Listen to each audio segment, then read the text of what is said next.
మహాపరిశుద్ధుడు మహోన్నతుడు మహిమ కలిగిన దేవానికి నివాసన మా ప్రియ పరలోకపు తండ్రి మీకు వందనాలు. గడిచిన క్షణం వరకు నన్ను మమ్మల్ని సజీవులుగా ఉంచినందుకు వందనాలు అయ్యా. ఇంతవరకు పాటలు పాడి మీ నామను మహింపరిచినాం. కొద్ది నిమిషాలు నీ మాటలు వినడానికి మా హృదయాన్ని సిద్ధపరచుకొని చుండగా మీ కృప మాకు తోడుగా ఉంచండి. కావలసిన వర్తమానం మాకు దయచేయండి. నీ వాక్యము ద్వారా మా లోటుపాట్లు తెలుసుకుని, మా విధేయతలను తెలుసుకుని, అయ్యా మా అపరాధములను తెలుసుకుని తండ్రి మేము ఎలా జీవించాలో ఎలా జీవించకూడదో, అయ్యా మీకు విరోధమైనటువంటి మార్గములు ఏంటో, మీ చిత్తానుసరమైన మార్గములు ఏంటో నీ వాక్యము చదువుతున్నప్పుడు, వింటున్నప్పుడు, ధ్యానిస్తున్నప్పుడు గ్రహించగలిగిన కృప మాకు దయచేయమని యేసయ్య నామములో స్తుతించి ప్రార్థించి అడిగి వేడుకొంచున్నాము తండ్రి, ఆమేన్. అందరికీ వందనాలండి. ప్రభు నామములో అందరికీ వందనాలు.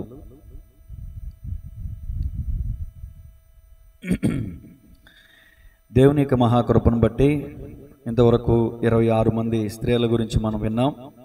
ఈరోజు 27వ స్త్రీగా మరొక స్త్రీ గురించి మనం ధ్యానం చేయబోతున్నాం. నోట్ చేసుకోండి. న్యాయాధిపతుల గ్రంథము 13వ అధ్యాయము 1 నుంచి 23 వచనాల్లో ఏమని గురించిన సందర్భం ఉంటుంది. చదవకుండానే ఈ సందర్భాన్ని వచ్చిన కథ రూపంలో చెప్పేస్తాను. తదుపరి ఒక్కొక్క వచనాన్ని మనం ధ్యానం చేసుకుందాం. దేవునికి మహిమ కలుగునుగాక. న్యాయాధిపతులు అనేటటువంటి గ్రంథంలో మనం అనేక సార్లు మరలా అనే మాట చూస్తాం. మరలా చెప్తున్నాను, మరలా అనే మాట ఎక్కువగా చూస్తాం. ఏంటి మరలా అంటే, ఇజ్రాయేలీలు పాపం చేయటం, దేవుడు కోపగించి వారిని శత్రువులకు అప్పగించటం, ఆ శత్రువుల చేతిలో నుంచి దేవుడు వారిని విడిపించడానికి న్యాయాధిపతిని ఎన్నిక చేసుకోవటం మనం చూడవచ్చు. అందుకని ఈ మరలా అనే మాట ఎక్కువగా మనకు కనిపిస్తుంది. అయితే పరిశుద్ధ గ్రంథంలో మనం చూస్తున్నాం 13 మంది ఇంచుమించు న్యాయాధిపతులు ఉన్నారు. అలాగే స్త్రీలలో కూడా ఒక న్యాయాధిపతి ఉంది. ఆమె పేరు దెబోరా. ఆమెను గురించి కూడా మనం ధ్యానం చేశాం. అయితే పరిశుద్ధ గ్రంథంలో ఆదికాండం నుంచి ప్రకటన గ్రంథం వరకు కూడా అనేక మంది జీవిత చరిత్రలు మనం ధ్యానం చేస్తూ ఉన్నాం. బైబిల్లో ఎవరండి పరాక్రమము కలిగిన బలవంతుడంటే కొంతమంది పేర్లు చెప్తారు. గిద్యోను కూడా పరాక్రమం గల బలాఢ్యుడు అని పిలువబడ్డాడు.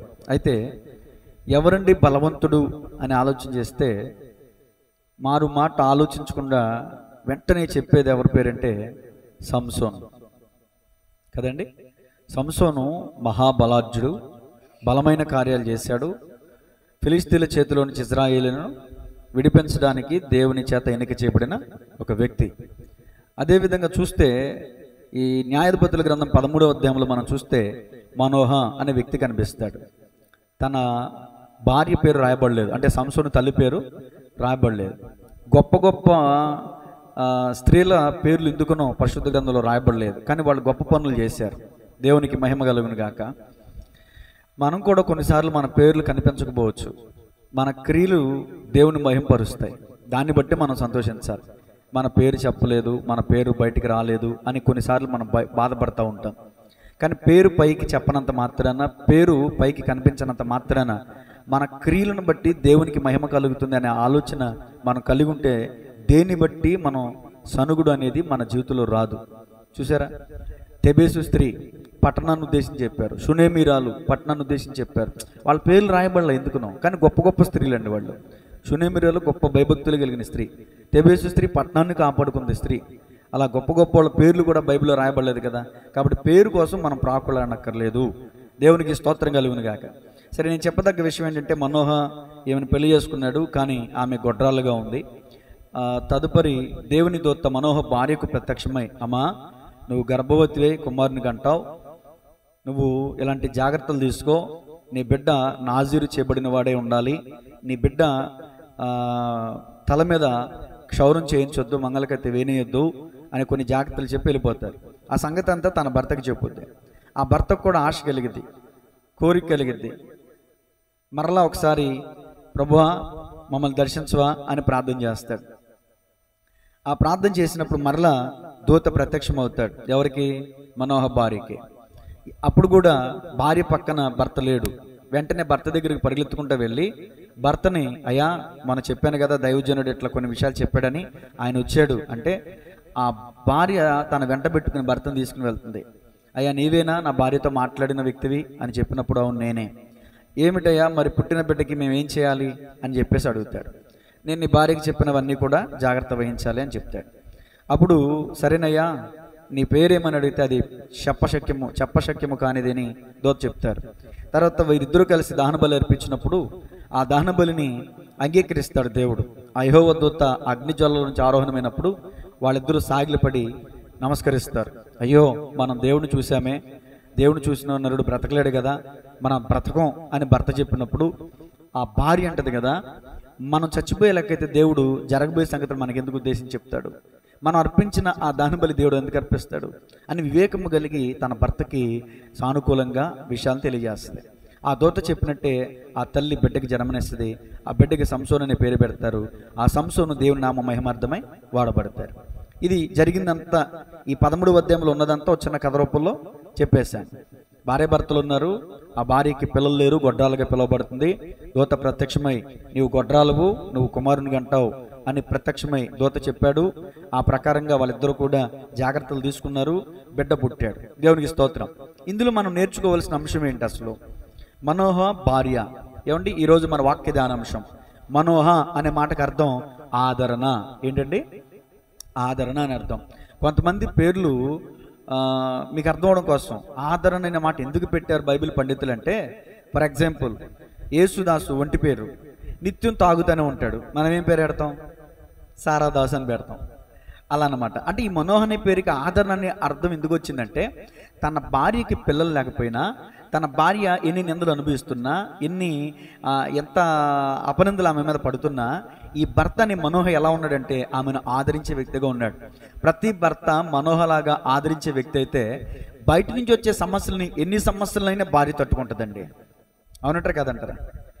ఇంట్లో ఒక్క భర్త సపోర్ట్ ఇస్తే అత్తగారినైనా జయించగలదు, ఆడబొడుచులైనా జయించగలదు, శత్రువులైనా జయించగలదు, ఎవరినైనా ఎదుర్కోగలదు.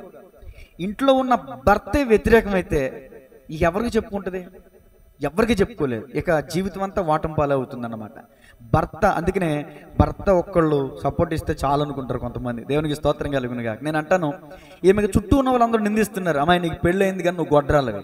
ఇక పిల్లలు పుట్టకపోతే ఆ పరిస్థితి ఏంటో మాకు కూడా తెలుసు. 2013లో పెళ్ళయింది, 1 సంవత్సరం అయింది, విశేషం అనేది లేదు.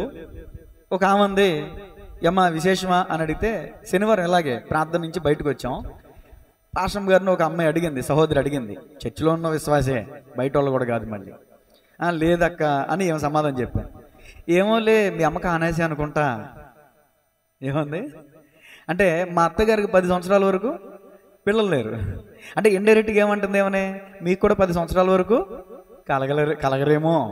ఇక ఆ మాటకి ఇంటికి వచ్చి ఏడ్చి రోధించి అప్పటి నుంచి శనివారం ఉపవాసం ఉండి ప్రార్థన చేస్తే ఒక 2-3 నెలల్లోనే దేవుడు కృప చూపించాడు. గర్భఫలం యెహోవా ఇచ్చు బహుమానం. 2015 మార్చి 4వ తారీఖున అమ్మగారు పుట్టారు. దేవునికి స్తోత్రం. ఎంత కన్నీరో ఎంత ప్రార్థనో చేతి అమ్మగారు పుట్టారు. పీడిచికి తినేస్తుంది మామూలు కదా అమ్మగారిని పట్టుకుని. దేవునికి స్తోత్రం. అది సరే, నేను మనోహర్ భార్య గురించి చెప్తున్నాను. ఏమండి, మనోహర్ భార్య గొడ్రాలుగా ఉంది. ఆ గొడ్రాలనే విషయానికి నేను వెళ్ళలేదు, కానీ ఆమె పేరు రాసుకోండి. అదేంటండి బైబిల్లో పేరు రాయబడలేదు అన్నారుగా? నిజమే, బైబిల్లో పేరు రాయబడలేదు, కానీ బైబిల్ పండితులు కొంతమంది చరిత్రకారులు ఈమె పేరు అది అయి ఉండొచ్చు. చరిత్రకారులు కొన్ని విషయాలు తెలుస్తాయి, చారిత్రాత్మకంగా కొన్ని విషయాలు వెలుగులోకి వస్తాయి. రాసుకోండి. హెజలోల్ పుని. హెలికాప్టర్లో ఉన్నాయి. హెజలోల్ పుని. హెజలోల్ పుని అంటే ఈ మాటకు అర్థం ఏంటంటే ఆయన నీడలో అని అర్థం. ఈ మాట మనోహర్ అనే మాటకు అర్థం ఆదరణ. హెజలోల్ పుని అనే మాటకు అర్థం ఆయన నీడలో. ఆయన నీడలో. నీడనే మాటకు వస్తే మీ అందరికీ తెలుసు, ఒక చిన్న అనుభవాన్ని పంచుకుంటాను. మన రాంబాబు గారి తల్లిగారు కాలం చేశారని వెళ్ళాం. వెళ్తే ఎవరో రావాలని లేట్ చేశారు. ఎండ ఎలా ఉంది మీకు తెలుసు కదండి, తీవ్రత మామూలుగా లేదు. బాడీ డిహైడ్రేషన్ అయిపోతుంది, చెమటలట్టేస్తుంది, బీపీ డౌన్ అయిపోతుంది కుర్రోళ్ళకు కూడా. ఈ ఇంటి ముందు ఉన్నటువంటి పెద్ద పెద్ద వాళ్ళందరూ ఏం చేశారంటే ఒక్కసారిగా ఎండ కేకరం ఎత్తేసరికి కుర్చీలన్నీ పట్టుకుని చెట్ల నీడకి వెళ్ళిపోయారు. నేను కూడా అక్కడికి చెట్టు నీడకి వెళ్ళిపోయా. చెట్టు నీడకి వెళ్ళి నుంచుంటే అప్పుడు ఆ నీడలో ప్రశాంతకరమైన గాలి, ఓ చల్లని ఆస్వాదిస్తా, అమ్మా ప్రశాంతంగా ఉంది. ఎండలో ఉంటే ఏమైంది? ప్రాణం పోయేలా ఉంది. నీడలోకి వస్తే ఏమైంది? ప్రాణం తెప్పరిల్లినట్టు అయింది. నేను అంటాను, ఆయన నీడలో ఈ లోకం అనేటటువంటి యాత్ర, తల్లిగారు ఇంతకుముందు పిన్నిగారు పాట పడ్డారు, లోకం అనే అరణ్య యాత్రలో బహు ఘోరమైతిని నా కన్నీళ్ళ, భలే అద్భుతంగా ఉంటుంది ఆ పాట. నిజంగా ఈమెకి ఆపాదించవచ్చు ఆ పాటని, చాలా బాగుంటుంది. మా వదినమ్మ గారు ఈ పాట పడితే కళ్ళ నీళ్ళు వచ్చేసాయి నాకు. ఆమె కూడా అలాంటి పరిస్థితే, పెళ్ళై కొన్ని సంవత్సరాలు అయినా బిడ్డలు లేరు కదండి. ఆ పాట మా వదిన గారు పాడుతుంటే నాకు దుఃఖం ఎక్కెక్కి వచ్చేసేది, ఏడ్చేసేవాడిని నేను. అంత బాగా అంటే లేనవే ఆ పాటలో ఫీల్ అవుతా పాడేది అనమాట ఆ పాట. ఆమె నిందలు, ఆమె అపనిందలు, ఆమె ఆ పరిస్థితి, అత్తమావలు అంటున్న మాటలు అన్నీ తలపోసుకుని ఆ పాట పాడేదేమో నాకు కళ్ళ నీళ్ళు వచ్చేసాయి. పాట ఎందుకు పాడాలంటే దేవుడు మహిమార్థమై మనం ఫీలింగ్తో, మన హృదయపూర్వకంగా, మన హృదయంలో ఉన్న భారమంతా ఆయనకు అప్పగించేలా అందుకు పాడాలి. కానీ బాగా పాడారండి మీరు అని పొగడ్తల కోసం పాడకూడదు. ఈరోజు చాలామంది పొగడ్తల కోసం పాడుతున్నారు, వాళ్ళకి కనిపించాలని పాడుతున్నారు. దేవునికి స్తోత్రం కలుగును గాక. ఏమే గనక మనోహ భార్య గనక ఇక్కడికి వచ్చి పాడితే దుఃఖంతో పాడుద్ది పాట, సంతోషంగా కాదు. అయ్యా నా జీవితం పరిస్థితి ఇదే, కన్నీళ్లు సుడిగుండాల, పెళ్ళైన గాంచి ఇదే నా జీవితం అని ఏడుస్తా పాడుతుంది అనమాట. కానీ ఈమె జీవిత యాత్రలో ఎండ వంటి శ్రమ ఈమె జీవితంలో ఉందేమో, కానీ ఆయన నీడలో ఉంది కాబట్టి కొంచెం ప్రాణం తెప్పరలుతుంది. దేవునికి స్తోత్రం కలుగునుగా.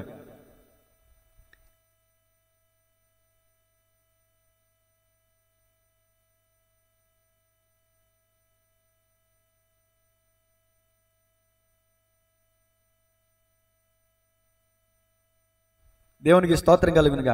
అంటే పిల్లలు లేకపోవటం అనేది అంత నరకం, అంత ఆవేదన, అంత దుఃఖం, అది వర్ణనాతీతం. ఏదో ఒక మాటలు మీకు అర్థమయ్యేలా చెప్తున్నాను కానీ అది వర్ణనాతీతం. సరే, వీళ్ళు ఎవరండి? వీళ్ళు ఏ స్థితిలో ఉన్నారండి? ఈ కుటుంబం గురించి పుట్టుపూర్వోత్తరాలు చూద్దాం. న్యాయాధిపతుల గ్రంథం 13వ అధ్యాయం 2వ వచనం. ఆ కాలమందు దాను వంశస్థుడును జొర్యా పట్టణస్థుడునైన మనోహను ఒకడు ఉండేను. అతని భార్య గొడ్రాలై కానుపు లేకుండేను. నేను అడుగుతున్నా, చెప్పండి, ఈ కుటుంబం వారు ఏ గోత్రానికి సంబంధించిన వాళ్ళు? దాను గోత్రానికి సంబంధించినటువంటి వారు. ఈ దాను గోత్రం నుంచి ఒక విషయాన్ని మనం పరిశీలించాలి.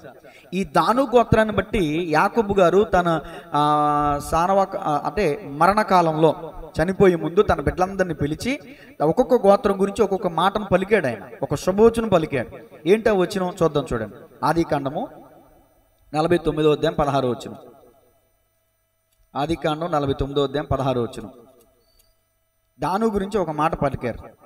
దాను ఇజ్రాయేలు గోత్రికుల వలె తన ప్రజలకు న్యాయం తీర్చును. అంటే ఇప్పుడు ఏ స్థితిలో ఉన్నారండి దాను గోత్రం వాళ్ళు? న్యాయం తీర్చే స్థాయిలో ఉన్నారు. తర్వాత మాట చదవండి. అదేంటో కానీ ఉండగుండగా ఈ దాను పరిస్థితి ఏమైందంటే, దాను త్రోవలో సర్పముగాను దారిలో కట్లపాముగాను ఉండును, అది గుర్రపు మడిమెలు కరుచును, అందువలన ఎక్కువాడు వెనుకకు పడును. న్యాయం మాట అటు వస్తే ఉండగుండగా ఈ దాను గోత్రం వాళ్ళు ఏమయ్యారంటే సర్పముతో సమానం, కాటు వేసే పరిస్థితికి వెళ్ళిపోయారు. దాను గోత్రికులకు ఉన్నటువంటి లక్షణాన్ని ఉద్దేశించి మాట్లాడుతున్నాడు యాకోబు గారు.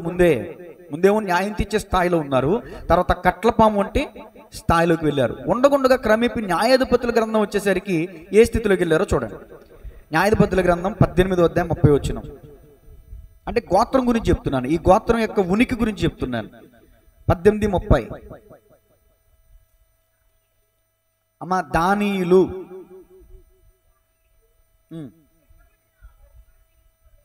దానీయులు చెక్కబడిన ఆ ప్రతిమను నిలుపుకొనిరి. దేవునికి స్తోత్రం కలుగునుగా. ఇప్పుడు నా వైపు చూడండి. మొదట ఏం చెప్పాను దాను గురించి?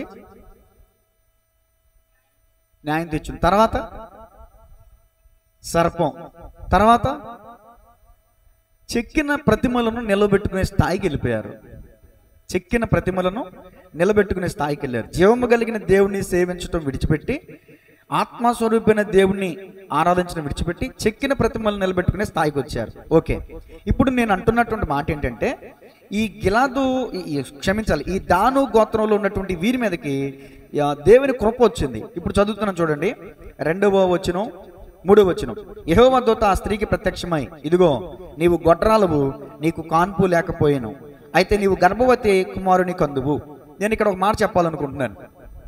ఏ మాట అంటే, కృత నిబంధన గ్రంథంలో ఉంటుంది ఆ మాట. సిరియా దేశంలో అనేక మంది కుష్ఠరోగులు ఉన్నను నయమాను ఒక్కడే బాగుపడ్డాడు. కారణం ఏంటంటారు? ఏమండి? నయమాను ఒక్కడే బాగుపడ్డాడు. సిరియా దేశంలో చాలా మంది కుష్ఠరోగులు ఉన్నారు. ఎందుకు బాగుపడలేదు? విశ్వసించాడు. ఇంకా తన ఇంట్లో దాసి చెప్పిన మాట విన్నాడు. తన ఇంట్లో పని మనిషి చెప్పిన మాట విన్నాడు. ఆ పని మనిషి ఏం చెప్పిందంటే, పలానా షోమ్రోను పట్టణంలో ఎలీషా అనే దైవజనుడు ఉన్నాడు, అతడు జీవము కలిగిన దేవుని యందు భయభక్తులు కలిగిన ప్రవక్త. ఆ ప్రవక్త దగ్గరికి నా ఏలిన వాడైన నయమాను వెళ్తే ఇతను కుష్ఠరోగం నుంచి బాగుపడతాడని చెప్పింది. పని మనిషి చెప్తుంటే నేనంటే అనుకోలేదండి. పని మనిషి చెప్పింది కదా, అతను రాజు దగ్గరికి వెళ్ళి ఈ సమాచారం చెప్పాడు. రాజుగారు యెహోరాముకి, అంటే ఇశ్రాయేలు రాజుకి ఉత్తరం పంపించాడు. నా సైన్యాధిపతిని పంపిస్తాను, కొంచెం అయ్యా దైవజనుడితో మాట్లాడయ్యా అని రికమెండేషన్గా ఒక లెటర్ రాశాడు. ఎందుకని చెప్తున్నానంటే, విన్నాడు, విశ్వసించాడు, విధేయత చూపాడు, బాగుపడ్డాడు. విన్నాడు, విశ్వాసం ఉంచాడు, విధేయత. ఏంటా విధేయత? యొర్దాను నదులోకి వెళ్ళి 7 సార్లు మునుగు అన్నాడు. ముందు కోపం వచ్చింది. మా ప్రాంతంలో నదులు లేవా, అక్కడ లేవా, ఇక్కడ లేవా అని అన్నాడు. వెళ్ళిపోతున్నాడు కోపంతో వెళ్ళిపోతుంటే సైనికుడు అన్నాడు, ఏవయ్యా అన్నదానం చేయమన్నాడా, వస్త్రదానం చేయమన్నాడు, ఏం చేయమన్నాడు? నీటిలో మునగమన్నాడు. పెద్ద గొప్ప ఏంటి, పెద్ద కష్టం ఏంటి? ఆ మాట వినవయ్యా అంటే వెంటనే సైనికుడు చెప్పాడు కదండి, కొంచెం వినయ లక్షణం ఉంది మనోడి దగ్గర. వెంటనే విని, సరే ప్రవక్త చెప్పాడు కదా అని చెప్పి వెళ్ళి యొర్దాను నదులు 6 సార్లు మునిగాడు. ఒకసారి మునిగి లేచాడు, చూసుకున్నాడు, ఏం పోలా. రెండోసారి ఏం పోలా, మూడోసారి ఏం పోలా, 4సారి ఏం పోలా, 5, 6 సార్లు చూసుకున్నాడు, ఏం పోవట్లా. ఒకసారి ఉంది కదా అని చేశారు. 7ఓసారి అలా మునిగి అలా లేసేసరికి తన కుష్ఠరోగం అంతా పోయి పసిపిల్లవాని దేహంలో అయిపోయాడు, బాగుపడ్డాడు. ఎలీషా చెప్పిన మాట విన్నాడు, విధేయత చూపించాడు, బాగుపడ్డాడు. మరి మిగతా రోగులందరూ ఎందుకు బాగుపడలేదంటే, వాళ్ళు వినలా, విశ్వసించలా, విధేయత చూపలా, బాగుపడలా. నేను అంటాను, మనోహ భార్యకే దేవుడు ఎందుకు ప్రత్యక్షమయ్యాడు? అర్థమవుతుందండి? ఏమో గొడ్రాలు కదా, ఏమన్నటువంటి ప్రాంతంలో ఇంకా చాలా మంది గొడ్రాలు ఉంటారు కదా. ఒక్కళ్ళే ఉంటారా? మన ఊళ్ళో ఎంతమంది ఉన్నారండి? పెళ్ళి 10 సంవత్సరాలు పిల్లలు లేని వాళ్ళు ఎంతమంది ఉన్నారు? ఒక్కళ్ళకే దేవుడు ఎందుకు ప్రత్యక్షం అవుతున్నాడు? ఒక్కళ్ళనే దేవుడు ఎందుకు దర్శిస్తున్నాడు? ఇక మిగతా వాళ్ళు ఎందుకు పట్టించుకుంటలేదు? ఖచ్చితంగా నేను చెప్పట్లేదు కానీ, అలాగని వాళ్ళందరినీ నేను అలా ఉద్దేశించి చెడుగా మాట్లాడట్లేదు కానీ, నేను అంటాను, ఈ మనోహ భార్య దాను గోత్రికుల వలె సర్పము వంటి స్థితిలో లేరు, కాటేసే స్థితిలో లేరు, ఈ చెక్కుడు విగ్రహం నిలుపుకునే స్థితిలో లేరు, దేవుని యందు భయభక్తులు కలిగిన స్థితిలో ఉన్నారు. దేవునికి స్తోత్రం కలుగునుగా. చుట్టూ దానీయులు, అంటే ఈ గోత్రానికి సంబంధించిన వాళ్ళు ఎలాంటి పరిస్థితుల్లో ఉన్నా వీళ్ళు మాత్రం దేవుని యందు భయభక్తులు కలిగి ఉన్నారు. అందుకే నేను జాషువా జ్యోతి గారు ఒక మాట చెప్పారు, ఇదిగో నీ ప్రసంగి గ్రంథంలోంచి, నీ మట్టుకు నీవు దేవుని యందు భయభక్తులు కలిగి, నీ పక్కోళ్ళ గురించి నీకు అనవసరం, నీ పక్కోళ్ళు ఎలా ప్రవర్తిస్తారో నీకు అనవసరం, నీ మట్టుకు నువ్వు దేవుని యందు భయభక్తులు కలిగి ఉండటం నీకు మేలు. వీళ్ళకి మేలైంది. అది ఏంటి ఆ మేలంటే, దేవుని దూత ప్రత్యక్షం అవడం అంటే మాటలండి. మన ఋషులు ఉన్నారండి, ఘోరమైన తపస్సులు చేసి దేవుని ప్రత్యక్షత కొరకు ఘోరమైన తపస్సులు, గడ్డం పెరిగిపోయి, శరీరం బక్కచిక్కిపోయి, కొన్ని ఏళ్ళ ధరపడి పుట్ట పెరిగిపోయి వాళ్ళ మీద మనం చూస్తూ ఉంటాం కదా కొన్ని సన్నివేశాలు. ఎంత ఘోర తపస్సు చేస్తేనో కానీ దేవుడు ప్రత్యక్షం అయ్యేవాడు కాదు కదా. మరి వీళ్ళకి ఎంత సింపుల్గా ఒక యెహోవా దూత ప్రత్యక్షం అయ్యాడు అంటే దాని అర్థం ఏంటంటే, వాళ్ళ భక్తి జీవితం, వాళ్ళ ప్రవర్తన జీవితం అలా ఉంది కాబట్టి. హృదయ శుద్ధి గలవారు ధన్యులు, వారు దేవుణ్ణి చూస్తారు. మత్తయి సువార్త 5వ అధ్యాయంలో ఉంటుంది ఈ మాట. ఎవరు చూస్తారు దేవుణ్ణి? డబ్బున్న వాళ్ళు కాదు, పలుకుబడి ఉన్నవాళ్ళు కాదు, బంగారం ఉన్నవాళ్ళు కాదు, కోట్లకు పడగిప్పిన వాళ్ళు కాదు. అర్థమవుతుందండి? అది దేవుణ్ణి చూడాలంటే ఏముండాలంటే హృదయ శుద్ధి ఉండాలి. హృదయంలో శుద్ధి లేకుండా, హృదయంలో పరిశుద్ధత లేకుండా, యథార్థమైన ప్రవర్తన లేకుండా మనం ఎన్ని పూజలు, ఎన్ని ప్రార్థనలు, ఎన్ని నమాజులు, ఎన్ని ప్రదక్షిణాలు చేసినా దేవుణ్ణి ప్రత్యక్షతను మనం పొందుకోలేము. దేవుడు ఎవరినైనా దర్శిస్తాడు, అన్యుల్ని దర్శిస్తాడు, నాస్తికుల్ని దర్శిస్తాడు, విశ్వాసుల్ని దర్శిస్తాడు. ఆయనకి పక్షపాతం లేదు. వీళ్ళు నాకు ప్రార్థన చేస్తున్నారు కాబట్టి వీళ్ళకి ప్రత్యక్షం అవుతా, వాళ్ళు నాకు ప్రార్థన చేయరు కాబట్టి నేను వాళ్ళకి ప్రత్యక్షం అవును అనేది ఉండదు. ఒకవేళ ప్రార్థన చేయని వ్యక్తి అయినా సరే అతను యథార్థ హృదయం కలిగిన వాడితే ఏమో దేవుడు ప్రత్యక్షం అవ్వచ్చు. ఎంతమంది లేరండి? ఇప్పుడు నెబుకద్నెజరు అన్యుడే కాదా? నెబుకద్నెజరు బబులోను రాజు, ఇజ్రాయేల్ రాజు కాదు, బబులోను రాజుకు కూడా దేవుడు మహద్దశ ఇచ్చాడంట. అది దేవుని గుణం. నీతిమంతుల మీదను అనీతిమంతుల మీదను దేవుడు సూర్యుడిని ఉదయింపజేస్తున్నాడు. అది ఆయనకి నీతి. దేవునికి మహిమ కలుగునుగా. అసలు అద్భుతం కదండి అది. సరే, నేను సబ్జెక్ట్లోకి వస్తున్నాను. మొట్టమొదటి మాట ఏంటంటే, మొట్టమొదటి మాట గోత్రం గురించి చెప్పాను. రెండవ మాట రాసుకోండి. 1 దాను గోత్రం, 2 గొడ్రాలుగా ఉన్న మనోహ భార్య. గొడ్రాలు అంటే అవమానానికి సూచన, లేదా శాపానికి సూచన. ఎవరైనా పిల్లలు పుట్టలేదు, గర్భం ధరించలేదు అంటే వాళ్ళని ఏమంటారంటే శాపగ్రస్తురాలని ముఖం మీదే తిడతారు. కొంతమంది నీచంగా మాట్లాడతారు, అవమానిస్తారు, అల్లరి చేస్తారు, హేళన చేస్తారు. ఇప్పుడు ఫర్ ఎగ్జాంపుల్ మాంగారు ఉన్నారు అనుకున్నా ఇంట్లో, మాయ్ నీకు ఎలాగ పిల్లలు పుట్టరు కానీ మా అబ్బాయికి 2వ పెళ్లి చేసేస్తాలే అని కూడా అంటారండి. అమ్మ ఎంత వేదన పడుతుందండి. మాంగారిని ఒక కన్న తండ్రిలో చూసుకుంటుంది ఆ కోడలు. కన్న తండ్రి అంటే కన్న కోడల్ని ఒక కూతురులా చూసుకోవాలి కదా. అదే స్థానంలో తన కూతురు కూడా పిల్లలకు పుట్టకపోతే తన అల్లుడికి ఇంకో అమ్మాయిని చేసుకొని అనగలడా? కూతురుకు ఒక న్యాయం, కోడలకు ఒక న్యాయమా? ఇలా అత్త కోడల మాంగారు అత్త మాంగారుల యొక్క సూటిపొటి మాటలు, పక్క ఆడబొచ్చుల సూటి మాటలు, ఇరుగు పొరుగు వారి సూటి మాటలు ఎన్ని. ఒకవేళ ఈమె మనోహర్ భార్యకి ఈ కుటుంబ సభ్యులు ఎంతమంది ఉన్నారు నాకు తెలియదు, కానీ ఖచ్చితంగా ఈమె కూడా అలాంటి స్థితిలో ఉండే ఉంటుంది. దేవునికి స్తోత్రం కలుగునుగా. ఇప్పుడు మరలా చదువుతున్నాను చూడండి, 3వ మాట రాసుకోండి. 2వ మాట క్షమించాలి, 2వ మాట. 1 దాను గోత్రం, 1లో 2వ మాట గొడ్రాలుగా ఉన్న మనోహర్ భార్య. 2వ మాట ఏంటంటే మనోహర్ భార్యకు యెహోవా దూత ప్రత్యక్షత. మనోహర్ భార్యకు యెహోవా దూత ప్రత్యక్షత. ప్రత్యక్షమై ఆమె ఏం చెప్పింది చూడండి, 13వ అధ్యాయం 3వ వచనం. యెహోవా దూత ఆ స్త్రీకి ప్రత్యక్షమై, ఎందుకు ప్రత్యక్షమైందో చెప్పాను మీకు. ఎందుకంటే ఆ మనోహర్ కుటుంబం వాళ్ళు దాను గోత్రికులు అందరి వలే కాక యథార్థంగా ఉన్నారు, అందుకనే వాళ్ళకి దేవుడు ప్రత్యక్షమయ్యాడు. ఈ మాట చెప్పేశాను, ఓకేనండి. ప్రత్యక్షమై చెప్పిన మాట ఏంటో చూడండి. ఇదిగో నీవు గొడ్రాలవు. ఈ మాట నాతో చెప్పండి, ఇదిగో నీవు గొడ్రాలువు. ఇప్పుడు గమనించండి, దేవుని సన్నిధిలో మీరు ఉన్నారు. మీ సమస్య ఏంటో నాకు తెలియదు, నేను చెప్పలేను. మీ హృదయంలో అనుకుని మీరు ఏదైతే అనుకుని గుడిలోకి వచ్చారో నాకు తెలియదు, కానీ దేవునికి తెలుసా తెలీదా? ఇప్పుడు యెహోవా దూత ఆ స్త్రీతో ఏం చెప్తున్నదో చూడండి. అమ్మా నీ సమస్య ఏంటి అని అన్నారా? అమ్మా నీవు గొడ్రాలవు అంటే సమస్యని ఎత్తిపెట్టి చెప్పారు అక్కడ యెహోవా దూత. దేవునికి తెలియదా? అంతరంద్రములు పరిశీలించేవాడు ఆయన, హృదయాంతరంద్రములను కనుగొనగలిగినటువంటి వాడు ఆయన. నీ ప్రతి ఆలోచన తలంపు, ఇదిగో నీ నోట మాట రాకమునిపే దాన్ని ఎరిగినవాడు ఆయన. మందిరంలో ఉన్నటువంటి మీతో ఈ మాటను ఉద్దేశించి నేను చెప్తున్న మాట ఏంటంటే, మీరు ఏ సమస్యతో, ఏ కష్టంతో, ఏ బాధతో, ఏ ఇబ్బందితో మందిరానికి వచ్చారో తెలీదు, కానీ దేవుడు చెప్తున్నటువంటి మాట ఏంటంటే మీ సమస్య ఇది. ఆయనకి తెలుసు మీ సమస్య ఇది, మీ సమస్య ఇది. మనిషికైతే సమస్య చెప్తే కానీ తెలియదు, కానీ దేవుడికి చెప్పక్కర్లా. యెహోవా దూత డైరెక్ట్గా ఆమెతో చెప్పినమాట, అమ్మా నీవు గొడ్రాలువు. ఎంత ఇప్పుడు ఫర్ ఎగ్జాంపుల్ 2 స్నేహితులు ఉన్నారండి, బెస్ట్ ఫ్రెండ్స్. ఒక స్నేహితుడు మరో స్నేహితుడి దగ్గరికి వెళ్ళాడు. ఎప్పుడు ఉండే యాక్టివ్నెస్ లేదు, ఎప్పుడు ఉండే సంతోషం లేదు, కొంచెం బాధతో ఉన్నాడు. వెంటనే ఈ స్నేహితుడు, ప్రాణ స్నేహితుడు చూసి అన్నాడు కదా, అరే ఏంట్రా బాధపడుతున్నావు అనగానే కళ్ళంటే నీళ్ళు ఎర్రమని తిరుగుతాయి, అవునరా కదంటారా?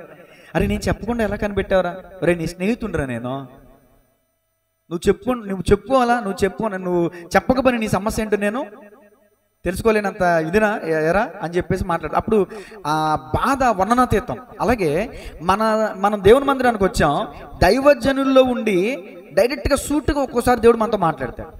ఇదేంటి మన పాస్టర్ గారికి చెప్పలేదుగా, మన ఇంట్లో జరిగిన పరిస్థితి పాస్టర్ గారికి చెప్పలేదు, చెప్పకపోయినా పాస్టర్ గారు తెలిసినట్టు ఎలా మాట్లాడేటంటే నేను మాట్లాడలా కావాలని దేవుడు మాట్లాడిచ్చాడు.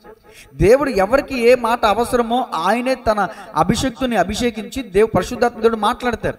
నరపుత్రుడా నువ్వు నిలబడు, మాట్లాడేది నేను, నిలబడింది నేను, మాట్లాడేది ఎవరు? దేవుడే. దేవునికి మహిమ కలుగునుగా. కాబట్టి గమనించాలి, మనోహర్ భార్యకు యెహోవా దూత ప్రత్యక్షమై 2 మాటలు చెప్పారు. ఒకటి నీవు గొడ్రాలవు, మొదటగా నీ సమస్య ఏంటో దేవుడు చెప్తున్నాడు. 2వ మాట చూడండి, నీవు గొడ్రాలవు, నీకు కానుపు లేదు, అయితే నీవు గర్భవతి కుమారుని కందువు. ప్రవచనం చెప్పాడు అక్కడ, లేకపోతే వాగ్దానం ఇచ్చాడు అక్కడ. సమస్యలో ఉన్నటువంటి నీకు పరిష్కారం ఎక్కడంటే దేవుని సన్నిధిలోనే. ఫర్ ఎగ్జాంపుల్ హన్నాకి పిల్లలు లేరండి, ఆమె ఎక్కడికి వచ్చి ఏడ్చింది? దేవుని మందిరానికి వచ్చి కన్నీరు విడిచి హృదయాన్ని కొమ్మరించుకుని, ప్రభువా నాకు ఒక్క మగబిడ్డను దయచేసిన ఎడల మరలా ఆ బిడ్డ నీకే ప్రతిష్ఠిస్తా అని ఏడ్చి కన్నీరు విడిచి రోధించి ప్రార్థన చేస్తే ఆ మందిరంలో ఉన్నటువంటి దైవజనుడు అంటాడు, అమ్మా మరలా ఋతువున నీకు ఒకటి బిడ్డ ఉంటాడు. ఆమె గర్భం ధరించిందా లేదా? బిడ్డను కందా లేదా? ఆ పాలు ఇచ్చిన తర్వాత ఆ బిడ్డను తీసుకొచ్చి మందిరంలో విడిచిపెట్టేసింది లేదా? దేవుని సన్నిధిలో విడిచిపెట్టేసింది. ఆమె మొక్కుబడి చేసుకుంది, అలాగే వదిలిపెట్టేసింది. అంటే సమస్యకి పరిష్కారం ఎక్కడంటే దేవుని సన్నిధిలో దొరుకుతుందండి. మన ఆత్మీయంగా కావచ్చు, మానసికంగా కావచ్చు, కొన్ని చెప్పుకోలేనటువంటి సమస్యలు మన క్లోజ్ ఫ్రెండ్స్కి కూడా తల్లిదండ్రులకు కూడా, భార్యకు కూడా చెప్పుకోలేని కొన్ని పరిస్థితులు మనకి ఎదురవుతూ ఉంటాయి. ఆ స్థితిలో నేను చెప్తున్నటువంటి మాట అంటే, నువ్వు ఉన్న చోటనే మోకాళ్ళు వేసి కన్నీరు విడిచి దేవుని సన్నిధిలో ప్రార్థించే. ఖచ్చితంగా మన కన్నీటికి దేవుడు విలువనిచ్చే దేవుడు. దేవునికి స్తోత్రం కలుగునుగా. చూడండి, 3వ మాట రాసుకోండి. మనోహ భార్యకు యెహోవా దూత ఉపదేశం. మనోహ భార్యకు యెహోవా దూత ఉపదేశం. అమ్మా, నీకున్న సమస్య ఇది, సరే నువ్వు గర్భాన్ని ధరిస్తావు, నువ్వు బిడ్డను గంటావు అని చెప్పేసి ఊరుకోలా. ఇంకా కొన్ని మాటలు చెప్పాడు పరిశుద్ధాత్మ దేవుడు ఆ దూత ద్వారా. కొన్ని మాటలు నేను చదువుతాను, వినండి. 13వ అధ్యాయం 4వ వచనం. కాబట్టి నీవు జాగ్రత్తగా ఉండి, ఎలా ఉండాలంటండి? ఆ బిడ్డను గర్భాన ధరించబోయే ఆ తల్లి ఎలా ఉండాలంటండి? జాగ్రత్త. ఇప్పుడు ప్రెగ్నెంట్ మీకు ఎవరైనా కనిపించారనుకోండి, అమ్మా జాగ్రత్త, ఏది పడితే అది తినొద్దు, బొప్పాస్కాయ తినమాక, పైనాపిల్ తినమాక, బయట ఫుడ్ తినమాక, చెప్తారా చెప్పరా మీరు? ఇది శారీరకమైన జాగ్రత్త. కానీ ఇక్కడ దూత చెప్తున్నటువంటి ఈ జాగ్రత్త ఈ బాహ్య సంబంధానికి సంబంధించిన జాగ్రత్త కాదు. తనకు పుట్టబోయే బిడ్డ పట్ల దేవుడు గొప్ప ప్రణాళిక కలిగి ఉన్నాడు. మీకు విషయం తెలుసా? మనం పుట్టిన తర్వాత మన తల్లిదండ్రులు ఆడపిల్ల అయితే కలెక్టర్ చేయాలి, మగపిల్లడైతే డాక్టర్ చేయాలి అనుకుంటారు. అసలు మనం పుట్టకముందే మన పట్ల దేవుడు గొప్ప ప్రణాళిక కలిగి ఉన్నాడండి. దేవునికి స్తోత్రం కలుగునుగా. ఈ పుట్టబోయేటటువంటి బిడ్డ గురించి చెప్తున్నటువంటి జాగ్రత్తలు, అమ్మా నీ కడుపున పుట్టబోయే బిడ్డ మామూలుడు కాదు, గొప్పవాడు, గొప్ప బలవంతుడు, దేవుని చేతులు బలంగా వాడబడే ఓ న్యాయాధిపతి అవుతాడు. ఇదిగో చెప్తున్నటువంటి మాట చూడండి. కాబట్టి నీవు జాగ్రత్తగా ఉండి ద్రాక్షారసమునే గాని మద్యమునే గాని త్రాగకుండము. అంటే ఆనాడు స్త్రీలు కూడా కొంత మద్యం త్రాగేవాళ్ళు ఉన్నారేమో, ఇప్పుడు ఉన్నారుగా, మనం ఎంతమంది చూస్తున్నాం. మద్యమునే గాని త్రాగకుండము, అపవిత్రమైన దేనినైనను తినకుండము. నీవు గర్భవతి కుమారుని కందువు, అతని తల మీద, పుట్టిన వ్యక్తి తల మీద, చూసారా, అతని తల మీద మంగళ కత్తి వేయకూడదు. ఆ బిడ్డ గర్భమును పుట్టినది మొదలుకుని దేవునికి నాజీరు చేయబడిన వాడై ఫిలిస్తీన్ల చేతుల నుండి ఇజ్రాయేలీలను రక్షింప మొదలుపెట్టునని ఆమెతో అనగా. చాలండి, 6వ వచనం నుంచి తర్వాత చదువుకుందాం. ఇప్పుడు నాజీరు అంటే అర్థం ఏంటి? నాజీరు అంటే అర్థం ఏంటి? ముస్లిం సహోదరులను చూస్తాంగా మనం, వాళ్ళు ఏం ఎంచుకుంటారు? గెడ మేచుకుంటారు. అదే ప్రతిష్ఠించుకోవడం అంటే, అదే నాజీర్ అంటే. మంగళగతి వేయనివారు వాళ్ళు, అది వాళ్ళ ప్రతిష్ఠిత. అలాగే దూత చెప్తున్న మాట ఏంటంటే, నీకు బిడ్డ పుడతాడు, ఆ బిడ్డ పుట్టినప్పటి నుంచి పుట్టెంటుకలు నేను అక్కడ తీపిస్తా, ఇక్కడ తీపిస్తా, అలా ఇలా తీపిస్తా అలాంటి మొక్కుగా మాకు అసలు తీయొద్దు. ఆ బిడ్డకు జుట్టు పెరగాలంతే. అక్కడ ఉంది అతని బలం, అక్కడ ఉంది తన బల రహస్యం. అతడు దేవునికి నాజీరు అంటే దేవునికి ప్రతిష్ఠింపబడిన వాడు, మనుషుల చేత ప్రతిష్ఠింపబడిన వాడు కాదండి సంసోను. డైరెక్ట్గా దేవుని చేతనే ఎన్నిక చేయబడిన వ్యక్తి, ప్రతిష్ఠింపబడిన వ్యక్తి. నాజీరు గురించి సంఖ్యాకాండంలో ఉంటుంది చూడండి. ధర్మశాస్త్రంలో సంఖ్యాకాండము 6వ అధ్యాయం ధర్మశాస్త్రంలో ఉంటుంది. సంఖ్యాకాండం 6వ అధ్యాయము. ఇవన్నీ మనకెందుకండి? ఇవన్నీ ఇప్పుడు మనకు అవసరం లేదండి. ఇప్పుడు నేను గడ్డాన్ని ప్రతిష్ఠించుకుంటాను, జుట్టు ప్రతిష్ఠించుకుంటాను. ఈ మధ్యకాలంలో ఓ పాంప్లెట్లో పెద్ద పెద్ద దైవజనులు వేశారండి, నేను పేరు చెప్పను, పెద్ద పెద్ద దైవజనులు ఆ పాంప్లెట్లో. కానీ మధ్యలో ఒక వ్యక్తి మాత్రం జుట్టు అల్లుకుని ఇక్కడ దాకా వదులుకుని ఉన్నాడు.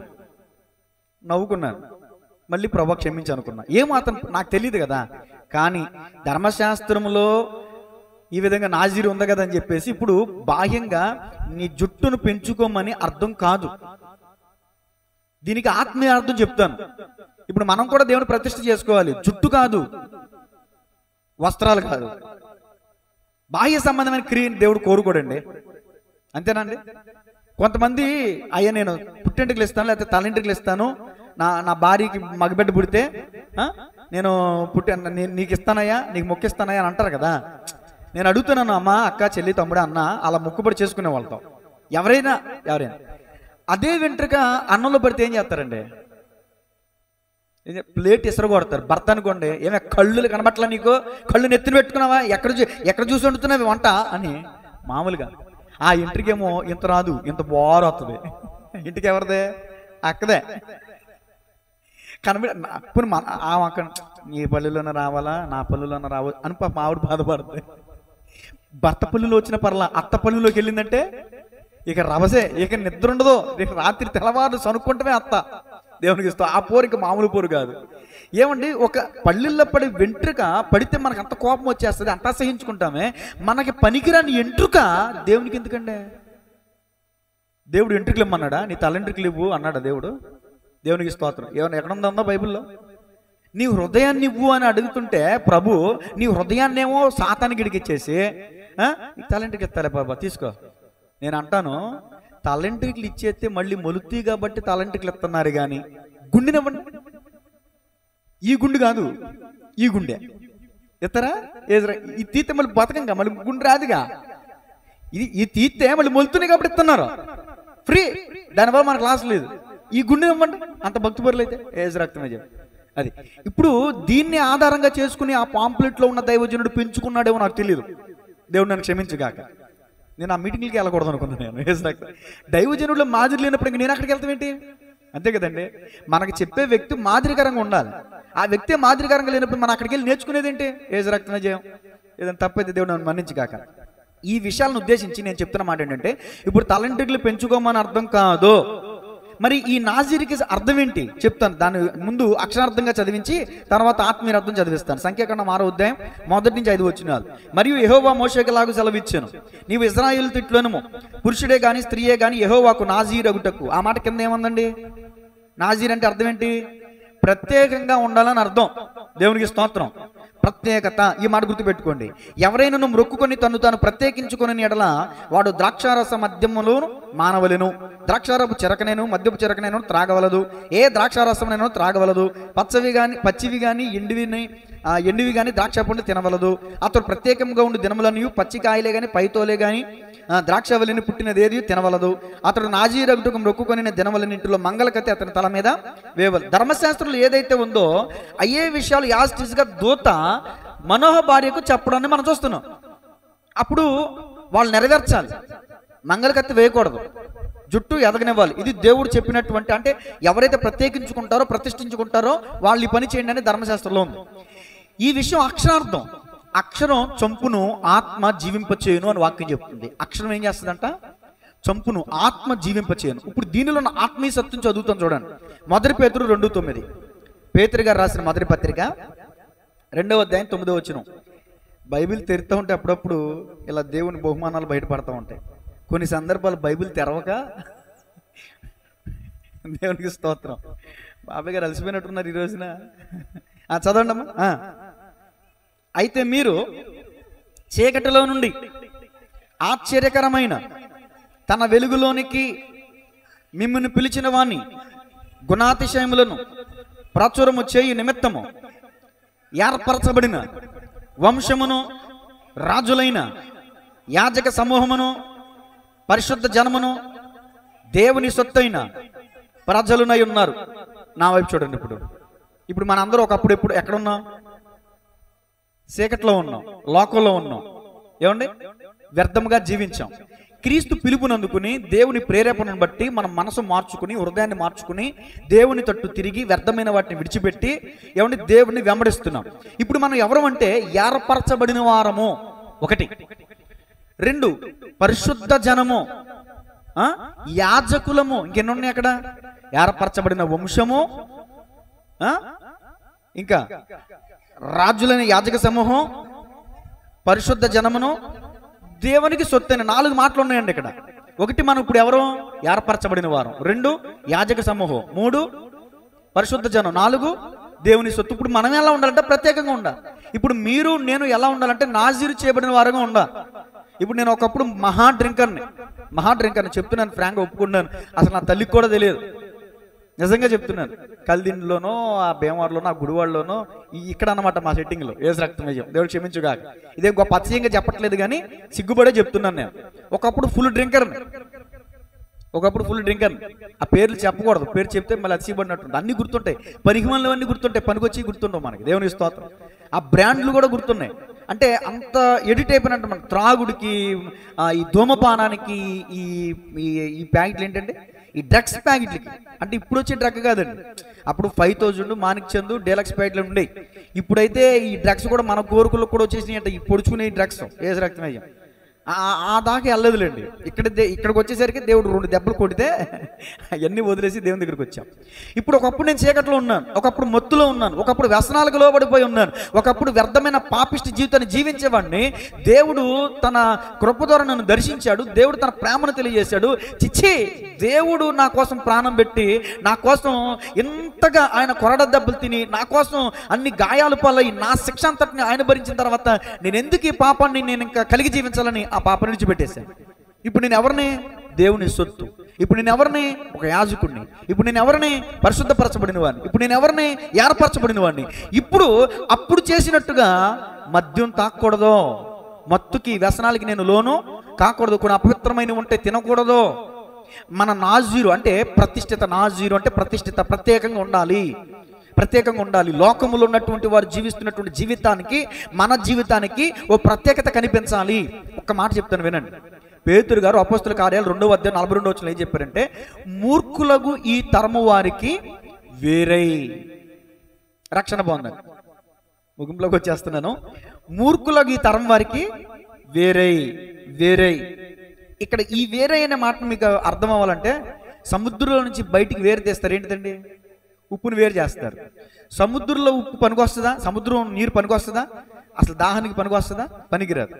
సముద్రంలోంచి తీసినటువంటి ఉప్పు దేనికి ఉపయోగిస్తారు? కూరలో వేసుకోవడానికి, మజ్జిగలో వేసుకోవడానికి, రకరకాల అన్నీ వేసి చూడు, నన్నేసి చూడు అని అన్నారు. దేవునికి స్తోత్రం. అంటే ఉప్పు రుచికరమైంది. ఉప్పు మనకు నేర్పిస్తున్న పాఠాలు చూడండి. వేరు చేయబడినట్టు సముద్రం నుంచి ఉప్పు వేరు చేయబడింది. సముద్రం అనగా లోకం, వేరు చేయబడిన ఉప్పు అంటే ఇప్పుడు వేరు చేయబడినటువంటి వారు అంటే మనం ఉప్పుకి సాదృశ్యంగా ఉన్నాం. అందుకని యేసుప్రభుల వారు మత్తయి సువార్తలో ఏమన్నారు? మీరు లోకమునకు ఉప్పు అయి ఉన్నారు. అంటే మీరు ఉప్పు అని కాదు, అయ్యోడి నిప్ప, ఆ ఉప్పు ఈ ఉప్పు అనుకోమాకండి మళ్ళీ. అంటే అదొక పోలిక, అదొక పోలిక. అతడు ఆకు వాడక తన కాలం ముందు చెట్టు ఆ ఫలమిచ్చి, అతడిని చెట్టుతో పోల్చారు, ఇక్కడ ఉప్పుతో పోల్చారు. అంటే దాని అర్థం ఏంటంటే మీరు లోకమునకు ఉప్పు అయి ఉన్నారు అంటే ఉప్పులాగా జీవించండి అని అర్థం. ఉప్పు దేంట్లో వేసిన ఏమైపోద్ది? కరిగిపోద్ది. నేను కూరలో కరగను, నేను అన్నంలో కరగను, మధ్యలో కరగనంటదా? ఏమండి? అంటే కరిగిపోవడం అంటే దాని అర్థం సమాధానం. మన అందరితో సమాధాన హృదయం కలిగి ఉండాలి. ఉప్పు తెల్లగా ఉంటుందా, నల్లగా ఉంటుందా? తెలుపు పరిశుద్ధతకు సాదృశ్యం. అంటే మనం పరిశుద్ధత కలిగి ఉండాలి. ఇంకా ఉప్పు వల్ల ప్రయోజనాలు ఏంటి? నిలవ పచ్చళ్ళు ఉపయోగించినప్పుడు ఎక్కువ వేసేస్తారు. ఎందుకని? కుళ్ళిపోకుండా, పాడైపోకుండా ఉంటుంది. అంటే చెడు అనేది నీ దగ్గరికి రానివ్వకూడదు. ఉప్పు ఏ విధంగా పచ్చడిని కుళ్ళిపోనివ్వదో అలాగే చెడుని రాకుండా కాపాడద్దో, చెడుని ఎద్దుకు రాకుండా నువ్వు కాపాడుకోవాలి. ఉప్పు ఇంకోటి, కొత్త ఫ్రిడ్జ్ ఎవరిని కొన్నారనుకోండి, ఏమండి, ఎర్తవేరు తీసి భూమిలోకి ఒక రాడ్డు దూరిపి ఆ భూమిలో ఉప్పు బొగ్గు వేస్తారేరా. అంటే పిడుగులు పడినప్పుడు ఎలాంటి ఫ్రిడ్జులు పాడైపోకుండా ఉంటాయి. విద్యుత్ శక్తిని అంటే ఈ పిడుగుల వంటి శక్తిని కూడా ఆపగలిగినటువంటిది ఉప్పు. అంటే అపవిత్రాత్మ శక్తులను నువ్వు ఎదిరించగలిగే శక్తి కలిగి ఉండాలని ఉప్పు నేర్పిస్తుంది మనకి. అలాంటి ప్రత్యేకమైనటువంటి జీవితాన్ని తల్లిదండ్రులు కలిగి జీవించారు. దూత చెప్పాడు, దూత మనోహభార్యతో నువ్వు గొడ్రాలవి, నువ్వు గర్భం ధరిస్తావు, కుమారుని కంటావు, అయితే నువ్వు జాగ్రత్తగా ఉండాలి, మద్యం తాకూడదు, ఏది పడితే తినకూడదు, పవిత్రంగా ఉండాలి, యథార్థంగా ఉండాలని చెప్తారు. ఏమండి, నా పిచ్చగాని అమ్మ బాబుకి పట్టిన పిచ్చే గాని చదువు రాదన్నట్టు ప్రెగ్నెంట్ లేడీస్కి నేను ఎంతో మందికి చెప్పా, అమ్మా ఇజ్రాయిల్ దేశంలో ఈ ఇజ్రాయిలీల ఆడపడుచులు ఎవరైతే ఉన్నారో వాళ్ళు ప్రెగ్నెంట్గా ఉన్నప్పుడు వాళ్ళ భర్త దగ్గరికి వెళ్ళి వాళ్ళ ఆఫీస్ వర్క్ ఏదైతే ఉంటుందో క్యాలిక్యులేట్ చేయడం కానీ బాగా తోడ్పడతారంట, ఎక్కువ వర్క్ చేస్తారంట, ఎక్కువగా పని చేస్తారంట, ఎక్కువగా పాటలు పాడతారంట, ఎక్కువగా ఏదైనా నేర్చుకునే ఏదైనా ఎందుకంటే వాళ్ళ జ్ఞానాన్ని పెంచుకునే పనులు చేస్తారు. ఎందుకు తెలుసా? గర్భంలో ఉన్నటువంటి వాళ్ళకి అలవాటు అవుతుంటే వాళ్ళు పుట్టిన తర్వాత అయ్యే పనులు చేస్తారంట. ఏసు రక్తమే జయం.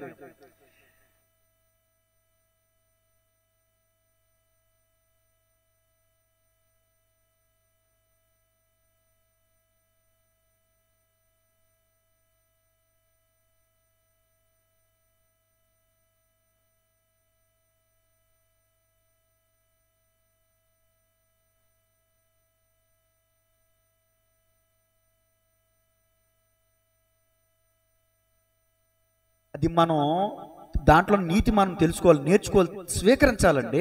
దేవునికి స్తోత్రం కలిగిందా. ప్రెగ్నెన్సీని ఏం అనకూడదు, వాళ్ళే ప్రెగ్నెంట్ అయినట్టు నొప్పులు వచ్చేస్తున్నాయి. అయ్యా బద్దకస్తులుగా ఉంటారండి కొంతమంది. పుట్టిన పిల్లలు కూడా చూడండి బద్దకస్తులుగా ఉంటారు. మొట్టమొదటిసారి ఎవరికైనా భయంగా ఉంటుంది కదా, భయస్తురాలే. రెండోసారి తేలిగ్గా చలాకిగా. ఈమెగారు నా భార్య మొదటిసారి గర్భాన్ని ధరించినప్పుడు ఏది పెట్టినా తినేది కాదు, ఏది పెట్టినా తినేది కాదు. బలం లేకుండా పుట్టింది. బక్క 2 కేజీల మోగు పుట్టింది ఈ పిల్ల. ఏజ్ రక్తం పుట్టాక అందరూ 2 బావు ఉంటే అందరు తిట్టారమ్మా, నువ్వు ఎంత తిట్టామా, సరిగ్గా తింటే అలా పుట్టేవాడు కాదు అంటే. అప్పుడు అర్థమైంది. రెండోసారి ప్రెగ్నెంట్ అయినప్పుడు అడిగి తింది. ఫస్ట్ అనిపించింది కదా, పుట్టినప్పుడు బొద్దుగానే పుట్టింది పిల్ల, 3 కేజీలు పుట్టింది, అడిగి తింది. దేవుని స్తోత్రం. చలాకీగా ఉంది, యాక్టివ్నెస్ ఎక్కువ ఈ పిల్లకి. ఈ పిల్ల నడుతున్నప్పుడు చూడండి జింక పరిగెట్టినట్టు ఉంటుంది. జింక పరిగెట్టినట్టు మామూలుగా నడదు ఈ పిల్ల భూమి మీద. ఈ పిల్ల కొంచెం నెమ్మది నడుతుంది, ఈ పిల్లకేమో చురుకు ఎక్కువ. ఎందుకంటే మొదటిసారి ప్రెగ్నెంట్ అయినప్పుడు వాళ్ళకి భయం ఉంటుంది, అలాగే ఉంటుంది మొదటి వాళ్ళకి కూడా. రెండోసారి ప్రెగ్నెంట్ అయ్యేసరికి వీళ్ళకి ధైర్యం వచ్చేస్తుంది, చురుగుతనం ఉంటుంది కదా. ఆ రెండో వాళ్ళు కూడా చురుగుతనంగా అలా ఉంటారు అనమాట, ఏజ్ రక్తం. అందుకని ఈ మాటలు వింటున్న దేవుని ప్రియ సహోదరి సహోదరులు ఎవరైనా ప్రెగ్నెంట్ ఉంటే వాళ్ళు క్యాలిక్యులేట్ చేయండి. ఎక్కువగా గణిత శాస్త్రం చూడండి, లేకపోతే ఇంకోటి చూడండి, పాటలు నేర్చుకోండి, సంగీతం నేర్చుకోండి, ఏమన్నా ఇంకోటి ఏదైనా నేర్చుకోండి. దేవునికి స్తోత్రం కలుగునుగా. పుట్టిన పిల్లలకు కూడా చదువుతో పాటు ట్రైనింగ్ నేర్పిస్తారంటండి. వాళ్ళు తుపాకీలతో ట్రైనింగ్ నేర్పిస్తారంట. ఇజ్రాయెల్ దేశం ఎందుకంత గొప్ప పేరు ఉందో తెలుసా అండి, ప్రఖ్యాత ఉందో తెలుసా? ఇప్పుడు ఎవరైనా ఇక్కడ మిలిటరీ వ్యక్తి వచ్చాడు అనుకో, మనకు తుపాకీ పెట్టాడు అనుకో, బిక్కు మంట పారిపోతాం, మనం సాగిలు పడిపోతాం, దండలు ఎట్టేస్తాం. అలా చేయరు. ఒక స్కూల్లోకి వెళ్ళారు అనుకోండి, ఆ స్కూల్లో టీచర్ కూడా తుపాకీ తీసి డైరెక్ట్గా షూట్ చేయగలుగుతుంది. ఎందుకని? టీచర్ ఏంటి, ఇంజనీరింగ్ ఏంటి, డాక్టర్ ఏంటి, అందరికీ వాళ్ళు తుపాకీ పేల్చడం చిన్నప్పటి నుంచే వాళ్ళకి ఆ విద్య నేర్పిస్తారంట వాళ్ళు. ఇజ్రాయెల్ దేశంలో ఉన్న గొప్పతనం అది. అందుకనే ఆ డ్రోన్లు ఎంతమంది దేశాలు ఇలా చుట్టుపక్కల దేశాలన్నీ ఒకటైనా ఇజ్రాయెల్ దేశం కదిలించలేకపోతారు. ఎందుకని? వాళ్ళ శక్తి అలాంటిది అన్నమాట, పుట్టుక నుంచి కూడా అలాంటి వాళ్ళు. అందుకని ఈ బిడ్డ పుట్టక ముందే, అమ్మాయి నీకు పుట్టబోయే బిడ్డ గొప్పవాడు, ఫిలిస్తీన్ల చేతిలో నుంచి ఇజ్రాయిల్ని విడిపించే ఒక రక్షకుడు, అర్థమవుతుందా? నువ్వు జాగ్రత్తగా ఉండు అని తల్లికి చెప్తున్నాడు. జాగ్రత్త, తండ్రికి చెప్పట్లే. అక్కడ గమనించండి, ఎవరికి చెప్తున్నాడు? తల్లికి. అందుకని నేను చెప్తాను, అమ్మ మీ పిల్లలు ప్రయోజకులు అవ్వాలంటే ముందు తల్లిదండ్రులు జాగ్రత్తగా ఉండాలి. ఆవు చేలో మేస్తే దూడ గట్టి మేస్తదాన్ని ఎందుకన్నారు? తల్లిదండ్రులు ఇష్టానుసరమైన జీవితాన్ని జీవిస్తూ, ఒరే మేము పాడైపోయాం, నువ్వన్నా బాగుపడరా అంటారు. లేకపోతే ఒకటి కొట్టాలనిపిస్తుంది నాకైతే, ఏజ్ రక్తం. వాళ్ళు బాగుపడకుండా పిల్లలకి చెప్పేది ఏంటి నాకు అర్థం కాదు.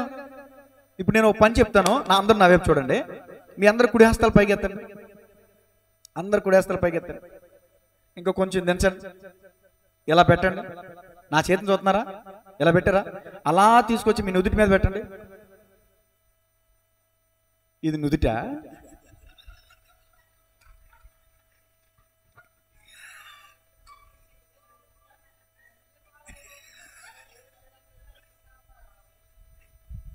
ఇప్పుడు మీకు ఏమర్థమైంది? నా మాట ప్రకారం చేయలేదు మీరు. నేను ఎలా చేస్తే, తల్లిదండ్రులు ఎలా చేస్తే అలా చేస్తే. ఈ పిల్లలు చూడండి, కూరగాయలు కొనేస్తారు, వీళ్ళు చిన్న చిన్న గ్యాస్ బండ చిన్న చిన్న పొయ్యిలు కొనేసి వంటలు చేస్తారు. వీళ్ళు అమ్మ చేస్తుంది వంట, మేము కూడా చేస్తాం అంటారు. నేను అంటాను, తల్లిదండ్రులు ఎన్నో చెప్తారు, అలా చేయొద్దురా అదే చేస్తారు వాళ్ళు, అదే అలవాటు అవుద్ది వాళ్ళకి. మీ పిల్లలు మంచి నేర్చుకోవాలంటే ముందు నువ్వు చేసి చూపించు. నువ్వు మాదిరి చూపించావనుకో, మాదిరి ప్రకారంగా నడుస్తారు వాళ్ళు. దేవునికి స్తోత్రం కలిగిన. ఒక్కళ్ళు కూడా నుదుటి మీద పెట్టలేదండి. తర్వాత ఏదో వెలిగింది. సరే, 4వ మాట రాసుకోండి. న్యాయాధిపతుల గ్రంథం 13వ అధ్యాయం 6 నుంచి 7 వచనాలు. ఒక 10 నిమిషాలు ముగిస్తానండి, టైం అయిపోయింది. 13వ అధ్యాయం 6 నుంచి 7 వచనాలు ఏమని చూడండి. సమాచారం అంతా భర్తకు తెలియజేసిన మనోహ భార్య. సమాచారం అంతా భర్తకు తెలియజేసిన మనోహ భార్య. 6 నుంచి 7 వచనాలు ఉంటుంది. అయ్యా, ఒక ముసలాయన వచ్చాడు, దైవజనుల్లా ఉన్నాడు, ఆయన చెప్పడని చెప్పుద్ది. ఇప్పుడు దీన్ని బట్టి మనం ఏం నేర్చుకోవాలి? మనోహ భార్య దగ్గర కళ్ళ కాపడం లేదు, మనోహ భార్య దగ్గర దాపరికం అనేది లేదు. మనోహ భార్య చూడండి, ఎవరో వచ్చి మాట్లాడారు కదా అని చెప్పేసి ఊరుకోలా, భర్త దగ్గరికి వెళ్ళి చెప్పింది. నేను అడుగుతున్న ప్రశ్న, భార్యలరా, ఎవరైనా కొత్త వ్యక్తులు మీతో మాట్లాడుతున్నప్పుడు ఆ పరిచయం గురించో లేకపోతే ఆ విధానం గురించో భర్త దగ్గర మాట్లాడుతున్నారా? ఖచ్చితంగా మాట్లాడాలి. మాట్లాడకపోతే తేడాలు వచ్చేస్తాయి. దేవునికి స్తోత్రం కలుగునుగా. ఆ సమాచారం అంతా భర్తకు తెలియజేసింది. కొంతమంది దాచేస్తారు, కొంతమంది చెప్పరు. ఈ రోజున మరీ దారుణాలు అయిపోయినాయి. ఏంటంటే పెళ్లి చూపులోనే మాట్లాడేసుకుంటున్నారు. నా ఇష్టమైన వాళ్ళతో నేను చాటింగ్ చేసుకుంటా, నువ్వు నన్ను అడగకూడదు, నా ఇష్టం వచ్చిన అకౌంట్ నేను యూజ్ చేస్తా, ఆ అకౌంట్ నువ్వు అడగకూడదు. ఈయన పెళ్లి చూపులు ఇలా మాట్లాడండి. నా ఇష్టం వచ్చిన వాళ్ళతో నేను తిరుగుతా, నీ ఇష్టం వచ్చిన వాళ్ళతో నువ్వు తిరుగు. ఏదో పెళ్లి చూపుల సంభాషణ ఇవి ఎలా వెళ్ళిపోతుందో సమాజం ఆఖరికి. 5వ మాట న్యాయాధిపతుల గ్రంథం 13వ అధ్యాయం 8 నుంచి 11 వచనాల్లో మనోహ ప్రార్థన చేస్తున్నాడు. భర్త ప్రార్థన చేస్తున్నాడు, అయ్యా అయ్యా ఇంకొకసారి దర్శనం, ఇంకొకసారి మాకు కనిపించయ్యా అని ప్రార్థన చేస్తున్నాడు. ఎందుకు కనిపించమని ప్రార్థన చేస్తున్నాడంటే పుట్టబోయే బిడ్డకి మేమేం చేయాలి, మేమేం నేర్పించాలి, అతని ఎడల దేవుని ప్రణాళిక తెలుసుకోవడం కోసం. నేను అంటాను, మీరు కూడా తల్లిదండ్రులారా మీ పిల్లల కోసం ప్రార్థన చేసే వ్యక్తులుగా ఉండాలి. మీ పిల్లల్ని ఎలా పెంచాలి అనేది దేవుని అడిగి మనం సమాచారం తెలుసుకుని ఆ ప్రకారంగా మనం పెంచవలసినటువంటి వారు ఉన్నాం. దేవునికి స్తోత్రం చెప్పండి గట్టిగా. మనోహ ప్రార్థన చేశాడు, దూత మళ్ళీ ప్రత్యక్షమయ్యాడు. ఎవరికి ప్రత్యక్షమయ్యాడు? భార్యకే ప్రత్యక్షమయ్యాడు, మనోహకి ప్రత్యక్షం కాల. ప్రార్థన చేసిందేమో మనోహ, ప్రత్యక్షమైంది ఎవరికి? మనోహ భార్యకి. మనోహ భార్య పొలంలో ఉంది. ఈ పొలానికి సాదృశ్యం ఏంటంటే సంఘం. దేవునికి స్తోత్రం. దేవుడు దర్శనం ఇచ్చే స్థలం ఎక్కడ? పొలం అనబడిన సంఘం. నువ్వెక్కడో ఉండి ప్రార్థన చేస్తే ఎలా కుదురుద్ది? ఇక్కడ మనోహ భార్యకి మళ్ళీ ప్రత్యక్షమైతే ఉండయ్యా మా ఆయన్ని తీసుకొస్తా అని చెప్పి పరిగెట్టుకుంటూ వెళ్ళి భర్త చేయబట్టుకుని, ఏమండి ఆయన ప్రార్థన చేసావుగా, ఆయన వచ్చాడు దా అని చెప్పి వెంట పెట్టుకుని వచ్చేసింది. దీన్ని బట్టి మనం నేర్చుకోవాల్సిన విషయం ఏంటంటే, కొంతమంది భార్యలు వస్తారు, భర్తలు రారు మందిరానికి. ఏమండి పేతురు గారు ఏమన్నారు చూడండి, చాలా ఇంపార్టెంట్ ఈ మాట. పేతురు గారు అసలు మొదటి పత్రిక 3వ అధ్యాయం 1వ వచనం వెంట పెట్టుకుని వచ్చిందంటండి. అసలు ఎంత అటువలే స్త్రీలారా లోబడి ఉండుడి, అందువలన వారిలో ఎవరైనాను, వారిలో అంటే భర్త, ఒకవేళ భర్త ఎవరైనా అవిధేయులైతే వారు భయముతో కూడిన మీ పవిత్ర ప్రవర్తనను చూచి వాక్యము లేకుండానే తమ భార్యల నడవడి వలన రాబట్టబడవచ్చును. ఇప్పుడు భర్త తాగుబోతాడు అనుకోండి, భర్త తిరిగిపోతాడు అనుకోండి, భర్త తిట్టుపోతాడు అనుకోండి, భర్త మారాలంటే భార్య ప్రవర్తనను బట్టే మారాలి. ప్రార్థన వల్ల మారడం. అతనికి హితోపదేశం చేయక్కర్లా, వాక్యోపదేశం లేకుండానే రాబట్టబడతాడంట. ఎందుకని? భార్య యొక్క ప్రవర్తన చూసి. నేను ఎన్ని తిట్టినా ఎన్ని కొట్టినా అసలు మాట్లాడుతుంటామా? అసలు ఇంత వినయం ఎక్కడి నుంచి వచ్చింది, ఇంత లక్షణం ఎక్కడి నుంచి వచ్చింది? ఈ మధ్య మందిరానికి వెళ్తున్నాం కదా, మందిరానికి వెళ్ళి వచ్చిన కానీ మార్పు వచ్చింది. మందిరంలో ఏదో ఉంది, మొత్తానికి మహిమ ఏదో దేవుని కృప ఉంది. మందిరానికి వెళ్ళక ముందు భార్య వేరు, మందిరానికి వెళ్ళిన తర్వాత భార్య వేరు అని ఆ భార్య ప్రవర్తన బట్టి ఆ భర్త వస్తుంట మందిరానికి. నువ్వు మందిరానికి వచ్చిన తర్వాత కూడా నీ ప్రవర్తన మారలేదంటే ఆ భర్త ఎప్పటికీ మారడనే అనుకోవాలి. చూడండి, ఈ భార్య తన భర్తను వెంట పెట్టుకుని ఆ దూత దగ్గరికి తీసుకుని వస్తే ఆ దూతతో మనోహ మాట్లాడుతున్నాడు, అయ్యా పుట్టబోయే బిడ్డకి మేమేం చేయాలి? నీ భార్యకి చెప్పానుగా, అదంతా చేయాలి. మీరు కూడా కొన్ని జాగ్రత్తలు తీసుకోవాలి, భయభక్తులు కలిగి ఉండాలి, ఏది పడితే అది తినకూడదు. మరలా జరిగినటువంటి సన్నివేశాన్ని చెప్తారు. అప్పుడు వీళ్ళిద్దరూ కలిసి దహన బలి అర్పిస్తారు. ఏమర్పిస్తారు చెప్పండి? దహన బలి. ఇప్పుడు మనం ఏం అర్పించాలి? మన హృదయాన్ని అర్పించాలి. రోమపత్రిక 12:1-2లో ఉన్నట్టు మీ శరీర ప్రాణాత్మలను సజీవ యాగంగా దేవునికి సమర్పించండి. ఇప్పుడు కోడిని, మేకని, గొర్రెని, పొట్టెల్ని అర్పించమని కాదు. ఒకప్పుడు ఇచ్చేవాళ్ళు.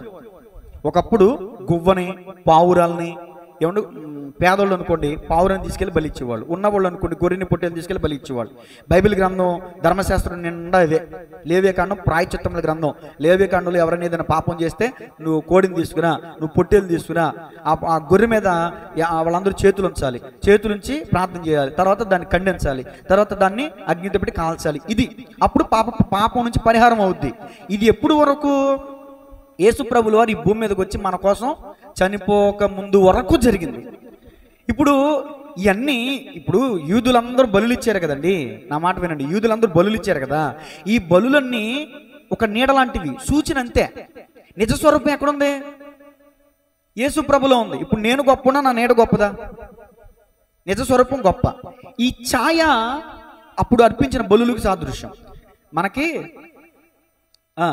ఇప్పుడు మనకి కొన్ని గ్రంథాల్లో ఆజ్యమేధ యజ్ఞం అని ఉంటుంది. అంటే బుద్ధుడు గారి కాలంలో ముందుంది. అజము అంటే మేక, ఆజ్యమేధ యజ్ఞం అంటారు దాన్ని. మన గురువులు, మన భారతదేశంలో ఉన్నటువంటి తపస్సు చేసినటువంటి వాళ్ళు ఏమని చేశారంటే, దేవునికి ప్రభువా నువ్వు ఉన్నావా లేదా, నువ్వు ఉంటే నువ్వు స్త్రీవా పురుషుడివా, నువ్వు మాకు ప్రత్యక్షమవు అని ఘోరమైన తపస్సు చేసి దేవుని స్వరాన్ని విన్నటువంటి మహాభక్తులు మన భారతదేశంలో ఉన్నటువంటి ఋషులు. దేవునికి స్తోత్రం. అసలు ఒక మాట చెప్పమంటారా? ఇజ్రాయేల్ దేశంలో దేవుడు పుట్టాడేమో, వాళ్ళకి ప్రత్యక్షమయ్యాడేమో, కానీ తనిఖీ చేసి అంటే వెతికి దేవుణ్ణి కనుగొన్న దేశం ఏదైనా ఉందంటే మన భారతదేశం. దేవునికి స్తోత్రం. అలాంటి ఋషులు యొక్క చెవులలో దేవుడు పరిశుద్ధాత్మ వినికిడి. ఇప్పుడు ఒకవేళ నేను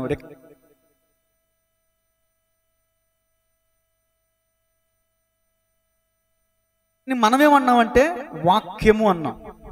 ఆ పదమైనా వాక్యమైనా ఒకటే. వాక్యం వలనే సర్వసృష్టి కలిగింది. ఆ శబ్దం వలన సర్వసృష్టి కలిగి, అది వాస్తవం, అది వాస్తవం, మనం అంగీకరించాలి. దేవుని స్తోత్రం కలుగునుగా. అయితే వాళ్ళతో దేవుడు చెప్పిన మాట ఏంటంటే, తపస్సు చేసిన వాళ్ళతో దేవుడు చెప్పిన మాట ఏంటంటే, ఇదిగో మీరు ఒక మేకను తీసుకోండి, దానికి ఒక పట్టు వస్త్రాన్ని చుట్టండి, దానికి తలకి ఒక ముళ్ళ కిరీటం పెట్టండి, దాన్ని ముళ్ళదండంతో కొట్టండి, దాన్ని ఒక బల్ల మీద మేకులతో పెట్టి దాన్ని చిత్రహింస చేయండి, దాన్ని చంపండి. అది తిరిగి ఎప్పుడైతే బతుకుతుందో అప్పుడు నేను వచ్చానని నమ్మండి అని దేవుడు చెప్పాడు. క్రీస్తు పూర్వం 500 సంవత్సరాల కాలంలో జరిగింది ఏంటంటే, బుద్ధ మహాశయుడు వచ్చాడు. జీవహింస పాపం అని చెప్పి ఆ కార్యక్రమాన్ని ఆపేశాడు. ఆ కార్యక్రమం ఆగకపోతే నేటి మన భారతదేశంలో ఎంతోమంది గమనించేవాళ్ళు నిజంగా అది క్రీస్తులో నెరవేర్చబడింది అని. అదేవిధంగా చూడండి, యేసు ప్రభులు వారి వస్త్రం చుట్టారు, ఆయనకి ముళ్ళదండం పెట్టారు, ఆయన్ని కొరడాలతో కొట్టారు, ఆయన చిత్రహింసలు చేశారు, శిలువ మీద చంపేశారు. ఆయన తిరిగి బ్రతికరా లేదా? ఆయనే దేవుడు. దేవునికి స్తోత్రం కలుగునుగా. మహాత్మా గాంధీ, నెహ్రూ, సుభాష్ చంద్రబోస్ వీళ్ళందరి సమాధులు ఎక్కడున్నాయి? మన భూమి మీద ఉన్నాయా లేదా? యేసు ప్రభుల వారి సమాధిలో యేసు ప్రభుల వారు ఉన్నారా? ఖాళీ సమాధి చూస్తున్నాం. ఖాళీ సమాధి నేటికి ఇజ్రాయెల్ దేశంలో ఖాళీ సమాధి. పుట్టి చనిపోయిన వాళ్ళు అనేక మంది ఉన్నారు, అనేక మంది సమాధులు, మహాత్ముల సమాధులు మన మధ్యలో ఉన్నాయి, కానీ యేసు ప్రభుల వారి సమాధి ఒక్కటే ఖాళీగా ఉంది. ఇదంతా ఎందుకు చెప్పానంటే, మనోహ తన భార్య దహనబలి అర్పించారు. ఇప్పుడు మనం గొర్రెలు అర్పించక్కర్లా, కోడిలు అర్పించక్కర్లా, పొట్టేళ్ళు అర్పించక్కర్లా, మన మొక్కుబడి ఒకటే. ఇప్పుడు మనం దేవునికి అర్పించాల్సింది ఒకటే. ఏంటి చెప్పండి? విరిగి నలిగిన హృదయమే దేవునికి ఇష్టమైన బలియాగం. నీ హృదయాన్ని ప్రభుకి, అదే గొప్పదే.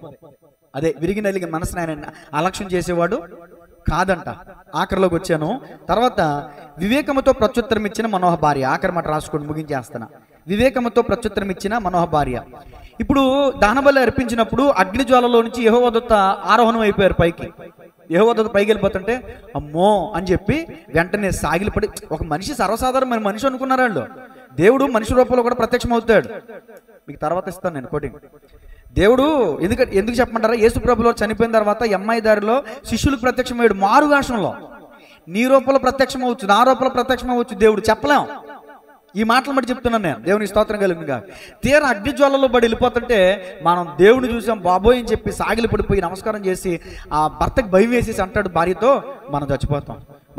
ఎందుకంటే దేవుని చూసిన ఏ నరుడు బ్రతకలేడు. ఇప్పటి వరకు ఏ నరుడు నువ్వు దేవుని చూడలేదని అనేక రెఫరెన్స్లు ఉన్నాయి. ఇది వాక్య సందర్భం కాదు కాబట్టి నేను ఆ రెఫరెన్స్లు మీకు ఇవ్వట్లా. దేవునికి స్తోత్రం కలుగునుగా. ఇప్పుడు నేను చెప్పే మాట ఏంటంటే, ఆ భార్య వివేకంతో ఉత్తరం ఇచ్చింది. ఊరుకోండి. కొంతమంది భర్తలు ఎలా ఉంటారంటే కొంచెం శాదత్తంగా మాట్లాడుతూ ఉంటారు, తెలివి లేకుండా మాట్లాడుతూ ఉంటారు, అజ్ఞానంగా మాట్లాడుతారు. అప్పుడు ఆ సమయంలో మనోహ భార్య కోపగించుకోవచ్చు. నీకు బుద్ధి ఉందా? అసలు జ్ఞానం ఉందా? చంపేస్తాడంటే దేవుడు అని కోపగించుకోలేదు. అక్కడ వివేకంతో ప్రత్యుత్తరం ఇచ్చింది. కాబట్టి నేను చెప్తున్న మాట ఏంటంటే, భర్తలు ఒకవేళ అవివేకంతో మాట్లాడినప్పుడు భార్యలు నాకే తెలుసు అన్నట్టుగా గొప్ప జ్ఞానంతో మాట్లాడకుండా ఈ మనోహ భార్యలాగా కొంచెం తగ్గించుకుని, ఏమండి అలా కాదండి, ఎలాగండి అని మనం ఉత్తరం ఇచ్చామనుకోండి, ఎలా ఉంటుంది?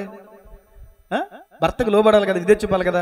ఆ భార్య అంటది, మనల్ని చంపేసే దేవుడైతే జరగబోయే విషయాలు మనకి ఎందుకు చెప్తాడు? మనం అర్పించిన ఈ దహన బలి ఎందుకు అర్పిస్తాడు అంటే అప్పుడు ఆయన సైలెంట్ అవుతాడు. దేవునికి స్తోత్రం. కొంతకాలానికి సంవత్సరం తిరిగి రాకుండానే ఆమె గర్భాన్ని ధరిస్తుంది, బిడ్డను కంటుంది. ఆ బిడ్డకి సంసోను అనే పేరు పెడతారు.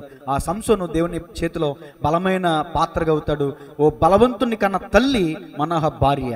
తలలో ఉంచండి, ప్రార్థన చేసుకుందాం. సమయమైంది గనక నేను ప్రార్థన చేసి ముగిస్తాను. చిన్న ప్రార్థన చేస్తాను, అందరూ కూడా ప్రార్థనలోకి ఎక్కిద్దాం. ఈరోజు మనం నేర్చుకోవాల్సిన విషయం ఏంటి? దాను గోత్రంలో అనేక మంది అనేక రకాలుగా ఉన్నారు. మొదటిగా న్యాయం తీర్చేవారు ఉన్నారు, తర్వాత సర్పపు కాటు వేసేవారు ఉన్నారు, తర్వాత చిక్కిన విగ్రహములు ప్రతిమలు నిలబెట్టుకునే వారు ఉన్నారు. కానీ ఈ దాను గోత్రములోనే మనోహ కుటుంబం ప్రత్యేకంగా ఉన్నారు. అందుకనే దేవుడు వారికి ప్రత్యక్షమయ్యారు. ఈరోజు నేను చెప్తున్నా, నీ చుట్టూ ఉన్న సమాజం ఎలా ఉందో నీకొద్దు, నీకు అనవసరం. ఎవడు మంచుకున్నాడు, ఎవడు న్యాయంగా ఉన్నాడు, ఎవడు బాగున్నాడు, మనం ఎందుకు ఉండాలి అంటారు కొంతమంది. అంటే అన్యాయం చేయడానికి, పాపం చేయడానికి ఇష్టపడి అంటారు కొంతమంది. సమాధానించుకుంటారు, సర్దుకుంటారు, సమర్థించుకుంటారు కొంతమంది. పక్కోళ్ళ గురించి మనకు అనవసరం. దుర్జనును చూచి వ్యసన పడొద్దు అని వాక్యం చెప్తుంది. దుర్జనును చూచి వ్యసన పడొద్దు. పనికిమాలను చూసి ఆడి మీద పర్లేదు అని అనుకోకూడదు మనం. ఈ రోజున మనం ఎలా ఉండాలి? ఇదిగో దాను గోత్రంలో వీళ్ళు ప్రత్యేకంగా ఉన్నారు. యెహోవా దూత ప్రత్యక్షమైంది. నీకు దేవుని ప్రత్యక్షం కావాలా? నువ్వు దేవుని చూడాలనుకుంటున్నావా? దేవుని చిత్తాన్ని తెలుసుకోవాలనుకుంటున్నావా? దేవుని కృప ద్వారా నువ్వు మేలు పొందుకోవాలనుకుంటున్నావా? దేవుని కృప ద్వారా నీ కుటుంబంలో దీవెన పొందుకోవాలనుకుంటున్నావా? అయితే యథార్థంగా ఉండు, పరిశుద్ధంగా ఉండు, పవిత్రంగా ఉండు. పిల్లలారా మీ తల్లిదండ్రులకు విధేయులై ఉండండి. భార్యలారా మీ భర్తకు విధేయులై ఉండండి. భర్తలారా మీ భార్యను ప్రేమించండి. ఇది ఈ నియమాలు, ఈ ఆజ్ఞలు ఉన్నాయి కదా, ఈ ఆజ్ఞలను పాటించి మీరు జీవించండి. దేవుడు ఎందుకు చేయడం మేలు? దేవుడు మేలు చేయటంలో ఆనందించేవాడు. ఆయనకి ఏమన్నా సంతోషమా మనం బాధల్లో ఉంటే? మీ పిల్లల్ని బాధ పెట్టి మీరు సంతోషిస్తారా? మీ పిల్లలు సంతోషంగా ఉంటేనే కదా మీరు సంతోషంగా ఉంటారు. అలాగే దేవుడు కూడా మీ పట్ల ఓ గొప్ప కార్యం చేయాలని ఆశపడుతున్నాడు ఆయన. కానీ మన క్రియలు అడ్డొస్తున్నాయి, మన పాపాలు అడ్డొస్తున్నాయి. ఆ కార్యాన్ని మనం పొందుకోలేకపోతున్నాం. నువ్వు ప్రార్థన చేసే వ్యక్తిగా, చేయని వ్యక్తివా, ఒక అన్యుడివా, నాస్తికుడివా అనేది అనవసరం. అది పక్క తర్వాత విషయం. నువ్వు యథార్థంగా జీవించు, దేవుని ప్రత్యక్షతను పొందుకుంటావు. ఎవరిని నొప్పించకుండా, ఎవరికి అన్యాయం చేయకుండా, ఎవరిని మోసం చేయకుండా యథార్థంగా బ్రతుకు. ఆ యథార్థతే దేవుని ద్వారా గొప్ప సాక్ష్యాన్ని పొందుకునే స్థాయికి నేను తీసుకువెళ్తుంది. దాను గోత్రంలో అనేక మంది అనేక రకాలుగా ఉన్నారు, కానీ ఈ కుటుంబం మాత్రం ప్రత్యేకంగా ఉన్నారు. దేవుని దూత ప్రత్యక్షమై నీ సమస్య ఇది. దేవుడు చెప్తున్నాడు ఈరోజు, అమ్మా నీ సమస్య ఇది కదా, నువ్వు ఈ సమస్యతో కృంగిపోతున్నావు కదా, నీ ఇంట్లో నీ పరిస్థితిని బట్టి నువ్వు కృంగిపోతున్నావు కదా, నాకు తెలుసు నీ సమస్య ఏంటో. బాధపడకు, కన్నీరు విడకు, భయపడకు, ధైర్యంగా ఉండు. నీ కన్నీటిని నాట్యంగా మారుస్తా. నీ దుఃఖమునకు ప్రతిగా నేను స్తుతి వస్త్రాన్ని ఇస్తా, సంతోష హృదయాన్ని ఇస్తా. నీకు బాధపడకు, ధైర్యంగా ఉండని దేవుడు చెప్తున్నాడు. ఈరోజు ఏ సమస్యతో మందిరానికి వచ్చావో నాకు తెలియదు. మనోహ భార్య దేవుని ప్రత్యక్షతను పొందుకుంది. నువ్వు కూడా దేవుని ప్రత్యక్షను పొందుకోవాలనుకుంటే, ప్రభువా నన్ను కటాక్షించు, నన్ను దర్శించు, నన్ను అభిషేకించు, నాతో మాట్లాడు.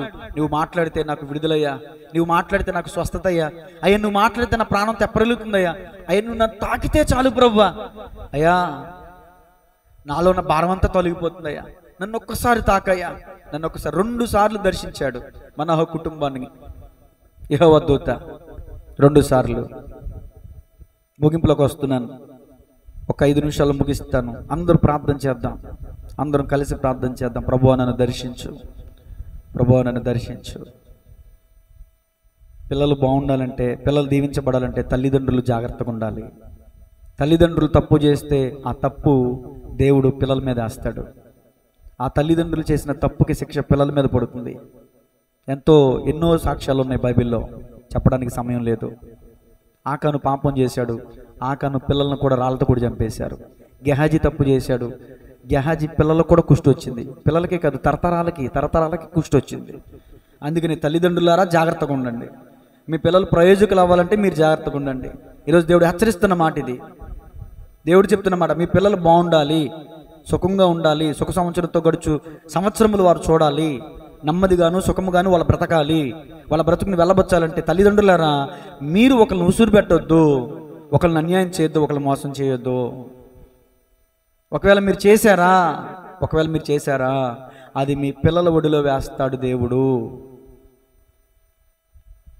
తల్లితో చెప్తున్నాడు అక్కడ యెహోవా దూత, అమ్మా నువ్వు జాగ్రత్తగా ఉండు, నీకు పుట్ట బిడ్డ గొప్పవాడు అవుతాడమ్మా. ఈ విషయం దేవుడు ఈరోజు మీతో చెప్తున్నాడు. అమ్మా మీ పిల్లలు గొప్పవాళ్ళు అవుతారమ్మా. అపవిత్రమైన మాటలు నోట ఉంటే రానమ్మకండమ్మా. మీ పెదవుల్ని కాల్చమని ప్రభువుని అడగండి. ఒకవేళ మాట్లాడకూడని మాటలు మాట్లాడి మీ పెదవుల్ని అపవిత్రం చేసుకున్నారేమో. అపవిత్రమైనవి తినొద్దు అని ఆనాడు యెహోవా దూతకు చెప్పాడు. ఈ రోజున మనకు చెప్తున్న మాట ఏంటి తెలుసా? తినుదాని వల్ల అపవిత్రత ఉండదు, ఏదైనా తినొచ్చు. కానీ హృదయంలో నుంచి బయటకు వస్తున్నాయి చూడండి, అవే మనిషిని అపవిత్రపరిచేయంట. అది తినేది రేపటి దినమైన బహిర్భూలం విడవబడుద్ది, దానివల్ల అపవిత్రత ఏం రాదు. కానీ ఈ రోజున మనం చేయకూడదు అపవిత్రమైనది ఏంటంటే, అపవిత్రమైన మాటలు మాట్లాడకూడదు. కోపము, కక్షలు ఇవన్నీ హృదయంలో నుంచి వస్తాయి. నీ హృదయంలో ఇవన్నీ పెట్టుకున్నావంటే నువ్వు అపవిత్రంలో ఉన్నావని అర్థం. నువ్వు అపవిత్రంలో ఉన్నావంటే నీ పిల్లలు శాపగ్రస్తులు అవుతారని అర్థం. దేవుడు చెప్పింది చేసావా, నీ పిల్లలు దీవించబడతారు. ఇది శాపం పెడుతున్నాను అనుకోవద్దు, హెచ్చరిస్తున్నాను, గద్దిస్తున్నాను. దేవుని సేవకుని దేవుడు చెప్పమనేది చెప్తున్నాను, నా సొంత మాటలు కాదు. మీరు విన్నారు కదా, అమ్మా నువ్వు జాగ్రత్తగా ఉండు. దూత తల్లితో చెప్పిన మాట, నేను ఇక్కడి నుంచి జాగ్రత్తగా ఉంటానయ్యా, భయభక్తులు కలిగి ఉంటానయ్యా, నన్ను నేను అపవిత్రపరుచుకున్నాయ్యా. ఎందుకంటే నీవు శిలువ రక్తం కాచి నన్ను ప్రత్యేకపరుచుకున్నావయ్యా. నన్ను ఏర్పరచుకున్నావు, రాజులని యాజక సమూహంగా చేసావు, పరిశుద్ధమైన దేవునికి సొత్తుగా చేసావు, నన్ను పరిశుద్ధ జనముగా చేసుకున్నావు. నిజమే ప్రభువా, నేను వ్యర్థమైనవి చూడకూడదు, వ్యర్థమైనవి మాట్లాడకూడదు, వ్యర్థమైన పనులు నేను చేయకూడదు ప్రభువా. అయ్యో నేను చేస్తే ఆ పాపం అమ్మో శాపమైపడుతుంది ప్రభువా. నాతోనే మాట్లాడవు తండ్రి, వందనాలయ్యని ఎవరికి వాళ్ళు విరిగి నలిగిన హృదయంతో అర్పించండి దహన బలి. ఆనాడు ఆ కుటుంబం దహన బలి అర్పించారు గొర్రెని. మీరేం అర్పించాలి? మీ హృదయాన్ని అర్పించండి, మీ శరీర ప్రాణాత్మను అర్పించండి. దేవునికి ధూపం వేయండి, ప్రార్థన ధూపం వేయండి. మనం చేసే ప్రార్థన నేరుగా దేవుని సన్నిధికి వెళ్తుంది. ఇక్కడ నువ్వు నోరిప్పితే అదిగో దేవుని సన్నిధిలో అక్కడ నీ మనవులు తెలియబడతాయి, దేవుడు సమాధానం ఇస్తాడు. నీ సమస్య ఏంటి, నీ కష్టం ఏంటి, నీ బాధ ఏంటి? పరిశుద్ధుడా, ప్రేమగల తండ్రి, కృప కలిగిందేవా, ఇంతవరకు వాక్యము ద్వారా నాతో మాతో మాట్లాడినందుకు వందనాలు అయ్యా. మనోహ కుటుంబాన్ని, మనోహ భార్యను ఉద్దేశించి మాతోనే మీరు సూటిగా మాట్లాడారు. నిజమే ప్రభా, మా పిల్లలు గొప్పవాళ్ళు అవ్వాలంటే మేము జాగ్రత్తగా ఉండాలి, మేము అపవిత్రపరచబడకూడదయ్యా, మా పవిత్రతను కాపాడుకోవాలి. నీ శిలువ రక్తం ద్వారా మీరు మమ్మల్ని కడిగి పరిశుద్ధపరిచారు, పరిశుద్ధతను కాపాడుకుని కృప దయచేయండి. ఈరోజు నేను అందరిలో చూసిన పరిశుద్ధత లేదు ప్రభువా. పరిశుద్ధత లేకుండా ఎవడునో ప్రభువును చూడలేడని వాక్యం చెప్తుందయ్యా. ఎన్నటికి దేవుని మందిరమునకు పరిశుద్ధత అనుకూలమని లేఖనం సెలవిస్తుంది ప్రభువా. అయ్యా, ఎక్కడైనా మేము పొరపాటు చేసి మా పరిశుద్ధతను కోల్పోతే మమ్మల్ని క్షమించు ప్రభువా. మరొక అవకాశం మాకు దయచేయండి తండ్రి. అయ్యా, పరిశుద్ధమైన జీవితం, పవిత్రమైన మంచి మనసాక్షి, క్రీస్తు యేసును కలిగిన మంచి మనసు మాకు దయచేయండి అయ్యా. నా మనసు మంచిది కాదు ప్రభువా. అయ్యా, మా మనసులు మంచివి కాదు ప్రభువా. మా హృదయము ఎలాంటిదో నీ వాక్యమే చెప్తుంది. ఘోరమైన వ్యాధి కలదంట ప్రభువా, మోసకరమైందంట ప్రభువా. అయ్యా, మా హృదయాలని పరిశుద్ధపరచు. నీ రక్త ప్రోక్షణ కలిగిన హృదయం కలిగి మేము ఎల్లప్పుడూ ఉండాలి ప్రభువా. మంచి కనుదృష్టి మాకు దయచేయండి. మంచి తలంపులు, నీతిగల తలంపులు, పరలోక రాజ్య సంబంధమైన తలంపులు మాకు దయచేయండి అయ్యా. ఎవరిని కష్టపెట్టాలి, ఎవరిని నిష్ఠూరు పెట్టాలి, ఎవరి మీద నిందేయాలి, ఎవరి గురించి చెడుగా మాట్లాడాలనే మాటలు కాకుండా అయ్యా, క్రీస్తుని గురించిన వార్త ప్రకటించే వరకు మేము ఉండటానికి సహాయం చేయండి. మా పెదవుల్ని కాల్చండి అయ్యా. అయ్యా, నిన్ను చూసిన యెషయా అంటాడు కదా, అయ్యో నేను అపవిత్రమైన పెదవులు గలవాడినని. అయ్యా, మేము అపవిత్రమైన పెదవులు గలవారము తండ్రి. మా పెదవుల్ని కాల్చయ్యా. ఇప్పుడు ప్రకటించబడిన వాక్యం అనే అగ్ని ద్వారా నా పెదవుల్ని కాల్చండి, నా హృదయాన్ని కాల్చండి, నా శరీర ప్రాణాత్మను కాల్చండి, మాలో నా అపవిత్రతను తొలగించండి. అయ్యా, అగ్నిలో వేయబడిన ఒక వస్తువు బంగారం శుద్ధ సువర్ణంగా మార్చబడద్దు కదా ప్రభువా. అలాగే మేము శుద్ధ సువర్ణంగా మార్చబడాలి. ఆ బంగారం అనుకున్న ఆ మస్టు ఏదైతే తొలగిపోతుందో అగ్నిలో, అలాగే తండ్రి మాలో ఉన్న మస్టును కూడా తీసివేయమని అడుగుతున్నాను ప్రభువా. నీ చిత్తానుసారమైన మనసు మాకు దయచేయండి ప్రభువా. అయ్యా, ఎన్నోసార్లు తండ్రి నీకు విరోధమైన పనులు చేస్తూ, నీ దుఃఖాన్ని పుట్టిస్తూ, అనేక సార్లు నీ గాయాన్ని రేపేవారుగా ఉంటున్నాం ప్రభువా. అయ్యా, నాడు రోమన్ సైనికులు ఒక్కసారి సిలువేశారు ప్రభువా. ఈనాడు మేము మా క్రియల ద్వారా అనుదినము సిలువేస్తున్నాం ప్రభువా. మా బుద్ధి ద్వారా, మా క్రియల ద్వారా, మా నడవడిక ద్వారా ఎన్నోసార్లు నీకు సిలువేస్తున్నాం ప్రభువా. మా విధేయతను మన్నించండి ప్రభువా. మా పొరపాట్లను మన్నించండి, మా అతిక్రమాలు తుడిచివేయండి, మా పాపాన్ని క్షమించండి ప్రభువా. మమ్మల్ని పరిశుద్ధపరచండి. నిత్యము తండ్రి నీ రాకడొచ్చు పర్యంతం వరకు నమ్మకస్తులుగా ఉండడానికి సహాయం చేయండి, యథార్థవంతులుగా ఉండడానికి సహాయం చేయండి. మిమ్మల్ని ఎదుర్కొనే విశ్వాస పరిశుద్ధత లేదు నిలకడగా ఉండడానికి సహాయం చేయండి. అలాగే మా ప్రాంతాన్ని బట్టి ప్రార్థన చేస్తున్నాను. మందిరం చుట్టూ ఉన్న ఇరుగు పొరుగు కుటుంబాలను జ్ఞాపకం చేసుకోండి. ప్రతి వారి చేతి పనులు దీవించండి, వ్యాపారాలను దీవించండి, ఉద్యోగాలను దీవించండి. అయా, మందిరంలోకి వచ్చిన విశ్వాసులను బట్టి ప్రార్థన చేస్తున్నాను. నీ యందు విశ్వాసంతో నమ్మకంతో మందిరానికి వచ్చారు ప్రభు. ఎలా వచ్చారో అలాగే తిరిగి వెళ్ళకూడదు ప్రభు. ఏదో ఒక బాధ, ఏదో ఒక సమస్య ఉండే ఉంటుంది తండ్రి. అయ్యా, నువ్వు సమస్తం ఎరిగిన దేవుడు ప్రభు. ప్రతి ఒక్కరి యొక్క వ్యాధి, బాధల, బైందుల బంధకం నుంచి విడుదల ప్రకటిస్తున్నాను యేసునామంలో. నాలో శక్తి లేదయ్యా, యేసునామంలో శక్తి ఉంది. యేసునామంలో ఆజ్ఞాపిస్తున్నాను. యేసునామంలో దెయ్యాలు వదిలిపోయాయి. యేసునామంలో అనేక మంది రోగులు స్వస్థత పొందారు. ఎవరు ఏ విధమైన బాధతో బాధపడుతున్నారు నాకు తెలియదు, కానీ నేనైతే నీ ఆత్మ అభిషేకంతో నింపబడి అయ్యా నీ బిడ్డలందరికీ విడుదల ప్రకటిస్తున్నాను. యేసునామంలో గొప్ప విడుదల కలుగునుగా కానీ ప్రకటిస్తున్నాను. ఓ గొప్ప రిలీఫ్, ఒక గొప్ప ప్రశాంతత, ఓ గొప్ప భారం నుంచి విడుదల నీ బిడ్డలు పొందుకుని ఈ స్థలం నుంచి నెమ్మది కలిగి తిరిగి వెళ్ళాలయ్యా. భారంతో నీ మందిరానికి వచ్చారేమో తండ్రి, నెమ్మది, శాంతి, సమాధానం, ప్రశాంతతతో అయ్యా తిరిగి వెళ్ళాలని నీ బిడ్డల కొరకు నేను ప్రత్యేకంగా ప్రార్థన చేస్తున్నాను. నా ఆంధ్ర రాష్ట్రాన్ని జ్ఞాపకం చేసుకుని, భారతదేశాన్ని జ్ఞాపకం చేసుకోండి అయ్యా. అయ్యా, కోల్కతా ప్రాంతంలో అయ్యా ట్రైనింగ్ డాక్టర్ని ఎంత ఘోరంగా తండ్రి చిత్రహింసలు చేసి అయ్యా అనేక మంది కలిసి ప్రభు అత్యాచారం చేశారు ప్రభు. తల్లిదండ్రులు ఎంత దుఃఖిస్తూ ఉంటారు ప్రభు, ఎంత రోధిస్తూ ఉంటారు ప్రభు. ఆ చిన్న బిడ్డను ప్రభు ఎన్ని కష్టాలు పడి, ఎన్ని రెక్కలు ముక్కలు చేసుకుని తినక పెంచి పెద్ద చేసి ఒక డాక్టర్గా ఉన్నతమైన స్థితిలో నిలబెట్టారు ప్రభు. ఆ స్థితిలో రేపు మాపు పెళ్లి చేసుకుని ఒక అత్తారింటికి వెళ్ళి ఒక ఉన్నతమైన జీవితాన్ని జీవించవలసిన ఆడబిడ్డను ప్రభు నాశనం చేసేసారు ప్రభు. అయా బిడ్డ యొక్క ప్రభా ఫోటో చూస్తేనే తండ్రి గుండె తరుకుపోతుంది ప్రభా. అయా బిడ్డను కోల్పోయిన తల్లిదండ్రులకి ఆదరణ దయచేయని ప్రభా, ఓదార్పు దయచేయని ప్రభా. ఏ దేశంలో సంగతి నాకు తెలియదు కానీ మా దేశంలోనే ఇలాంటి సంగతులు ఎక్కువ జరుగుతున్నాయి ప్రభా. ఎంతో మంది ఆడకుమార్తెలు బలైపోతున్నారు ప్రభా. అయా అనేక మంది డ్రగ్స్కి అలవాటు పడిపోయి అసలు ఇలా వీడియోలు చూసి అయా ఆ యొక్క వీడియోలు చూసి ఉద్రేకానికి గురయ్యి ప్రభా. అయ్యా వాయు వర్షాలు లేకుండా ప్రవర్తిస్తున్నారు తండ్రి. అయ్యా నా భారతదేశంలో ఉన్న యవనస్తులు జ్ఞాపకం చేసుకోండి తండ్రి. కాముకత్వంతో కళ్ళు మూసుకుపోయిన అయ్యా మృగాలను తండ్రి మీరు జ్ఞాపకం చేసుకోండి నాయన. వారికి విడుదల దయచేయండి ప్రభా. అయా ట్రైనింగ్ డాక్టర్ని ఆ బిడ్డ నేర్పరు వాళ్ళ చిత్రహింసలు చేసిన అయా యవనస్తులకి తగిన ప్రభా శిక్ష పడడానికి సహాయం చేయండి. అయ్యా నువ్వు క్షమించమని ప్రార్థన చేయమంటున్నావు ప్రభా. అయ్యా అంత భయంకరమైనటువంటి విధానంలో తండ్రి అలా ప్రార్థన చేయగలుగుతాం ప్రభా. అలాంటి స్థితిగతులు మరొకసారి జరగకూడదు ప్రభా. మా దేశంలో మా భారతదేశాన్ని జ్ఞాపకం చేసుకోండి తండ్రి. అయ్యా నిన్న కాక మొన్ననే ప్రభా ఆగస్టు 15 తండ్రి స్వాతంత్రం వచ్చిందని ఎంతో సంతోషంతో స్వీట్లు పంచుకుని ఎంతో సంతోషాన్ని కలిగి ఉన్నారు ప్రభా. ఇది స్వాతంత్రమా ప్రభువా? మా దేశానికి స్వాతంత్రం వచ్చింది కానీ మనుషులకి స్వాతంత్రం రాలేదు ప్రభువా. కొంతమంది వ్యభిచారానికి బానిసలు అయిపోయారు, కొంతమంది త్రాగుడికి బానిసలు అయిపోయారు, కొంతమంది పేకాట్లకు బానిసలు అయిపోయారు ప్రభువా. అనేక మంది యవనస్తులు తమ జీవితాన్ని అర్ధాంతరంగా ముగించుకుని తమ తల్లిదండ్రులకు దుఃఖాన్ని పుట్టించి ఈ లోకయాత్ర ముగించుకుని వెళ్ళిపోతున్నారు. యాక్సిడెంట్లు చేసుకుని యాక్సిడెంట్లు అయ్యి ఆత్మహత్యలు చేసుకుని రకరకాలుగా ప్రభువా. నా భారతదేశాన్ని జ్ఞాపకం చేసుకున్నాయా చిన్ననాటి చదువుకున్న వయసులో తండ్రి ఆయన చేసినటువంటి ప్రతిజ్ఞ గుర్తు తెచ్చుకోవడానికి సహాయం చేయి. భారతీయులందరూ నా సహోదరులు నా సహోదరులని ప్రతిజ్ఞ చేశాం కదా ప్రభువా.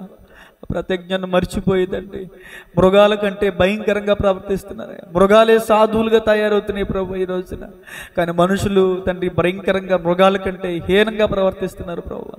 అయా సహోదరి ప్రభు అయా తన జీవితాన్ని కోల్పోయింది ప్రభు. తనను బట్టి తన తల్లిదండ్రులు కుమిలిపోతున్నారు ప్రభు.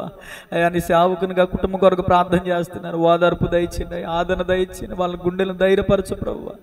తట్టుకోలేరు ప్రభు. దేశం అంతా అమ్మాయి ఫోటో వేసి ఇంకా ఇంకా ఇంకా ఇంకా న్యూస్ల ద్వారా పదే పదే ఆ విషయాలను చెప్తూ ఎంతో ఆ తల్లిదండ్రుల గుండెలు నలిగిపోతున్నాయి ప్రభు. అయా అలాంటి భయంకరమైనటువంటి అయా హృదయ ఆందోళనకరమైనటువంటి దృశ్యాలు మనకి ఇప్పుడు మేము చూడకూడదు ప్రభు.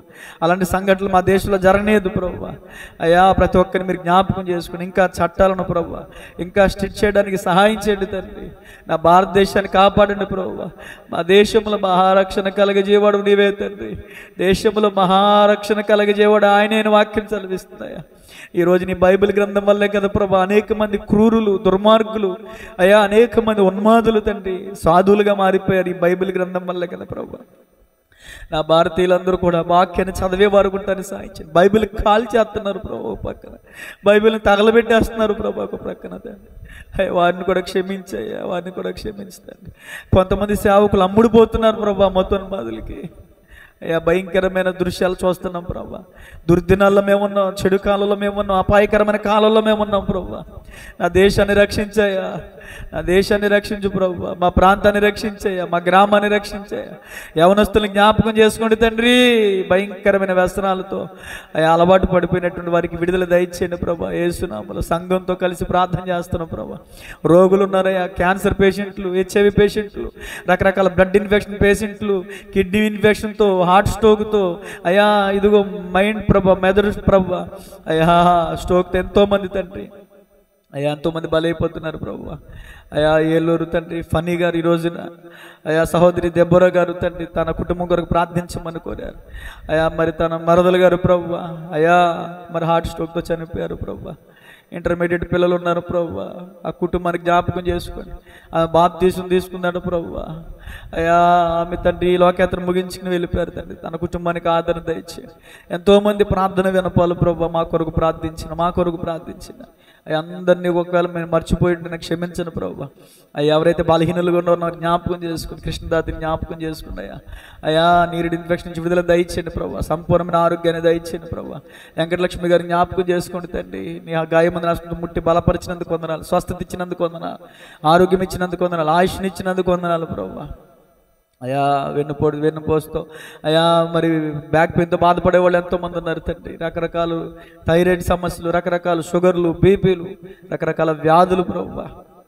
వ్యాధుల చేత పీడింపబడుతున్న వారి కొరకు ప్రార్థన చేస్తున్నాను ప్రభు. విడుదల ప్రకటిస్తున్నాను. యేసు నామములో ఆరోగ్యం కలుగునుగా కనుక ప్రార్థన చేస్తున్నాను. సహాయం చేయడం మీ కృప తోడుగా ఉంచి ఈరోజు చెప్పబడిన వాక్యము ద్వారా నాతో మాతో మా అందరితో మీరు మాట్లాడారు ప్రభు. మాటలు చేయలేని పనులు మాదిరి చేస్తాయి అయ్యా. ఈ రోజున మనోహ కుటుంబం అందరికీ ఒక మాదిరికరంగా ఉన్నారు ప్రభు. వాళ్ళు జాగ్రత్తగా ఉన్నారు, మా బిడ్డను జాగ్రత్తగా పెంచారు. అలాగే ఈ రోజున మేము కూడా జాగ్రత్తగా ఉండాలి. మా పిల్లల్ని జాగ్రత్తగా దేవుని భయభక్తులతో పెంచాలి. వ్యర్థమైన స్థితిగతులతో మా బిడ్డలను పెంచకూడదు ప్రభు. అయ్యా దేవుని భయభక్తులతో పెంచాలి. అట్టి కృప, జ్ఞానం, వివేకం నాకు మాకు అందరికి దయచేయమని ఈ యొక్క సిద్ధపాటు కొడుకులో పాల్గొన్న ప్రతి బిడ్డని, పురుషుల్ని, స్త్రీలని, యవన బిడ్డల్ని ప్రతి ఒక్కరిని మీ హస్తాలకు అప్పగిస్తున్నాను. నీ ఆత్మచేత సంధించండి, నీ ఆత్మచేత అభిషేకించండి, తాకండి నాయన, అభిషేకించండి, బలపరచండి. నీ వాక్కు చేత నీ బిడ్డలను బలపరచమని, తిరిగి వెళ్తుండగా నీ కృపాక్షేమం దయచేయమని యేసయ్య నామములో స్తుతించి ప్రార్థించి అడిగి వేడుకొనుచున్నాము తండ్రి, ఆమేన్. తండ్రి అయిన దేవుని ప్రేమ, కుమారుడైన యేసుక్రీస్తు ప్రభుల వరకు కృప, ఆదరణకర్త అయిన పరిశుద్ధాత్మని కనుని సహవాసం కూడి వచ్చిన బిడ్డలకును, యూట్యూబ్ ద్వారా వీక్షిస్తున్న వారికి, సకల కోటి పరిశుద్ధులకును సదాకాలము తోడే నడిపించి బలపరిచి స్థిరపరచునుగాక. ఆమేన్. మరి కొందరు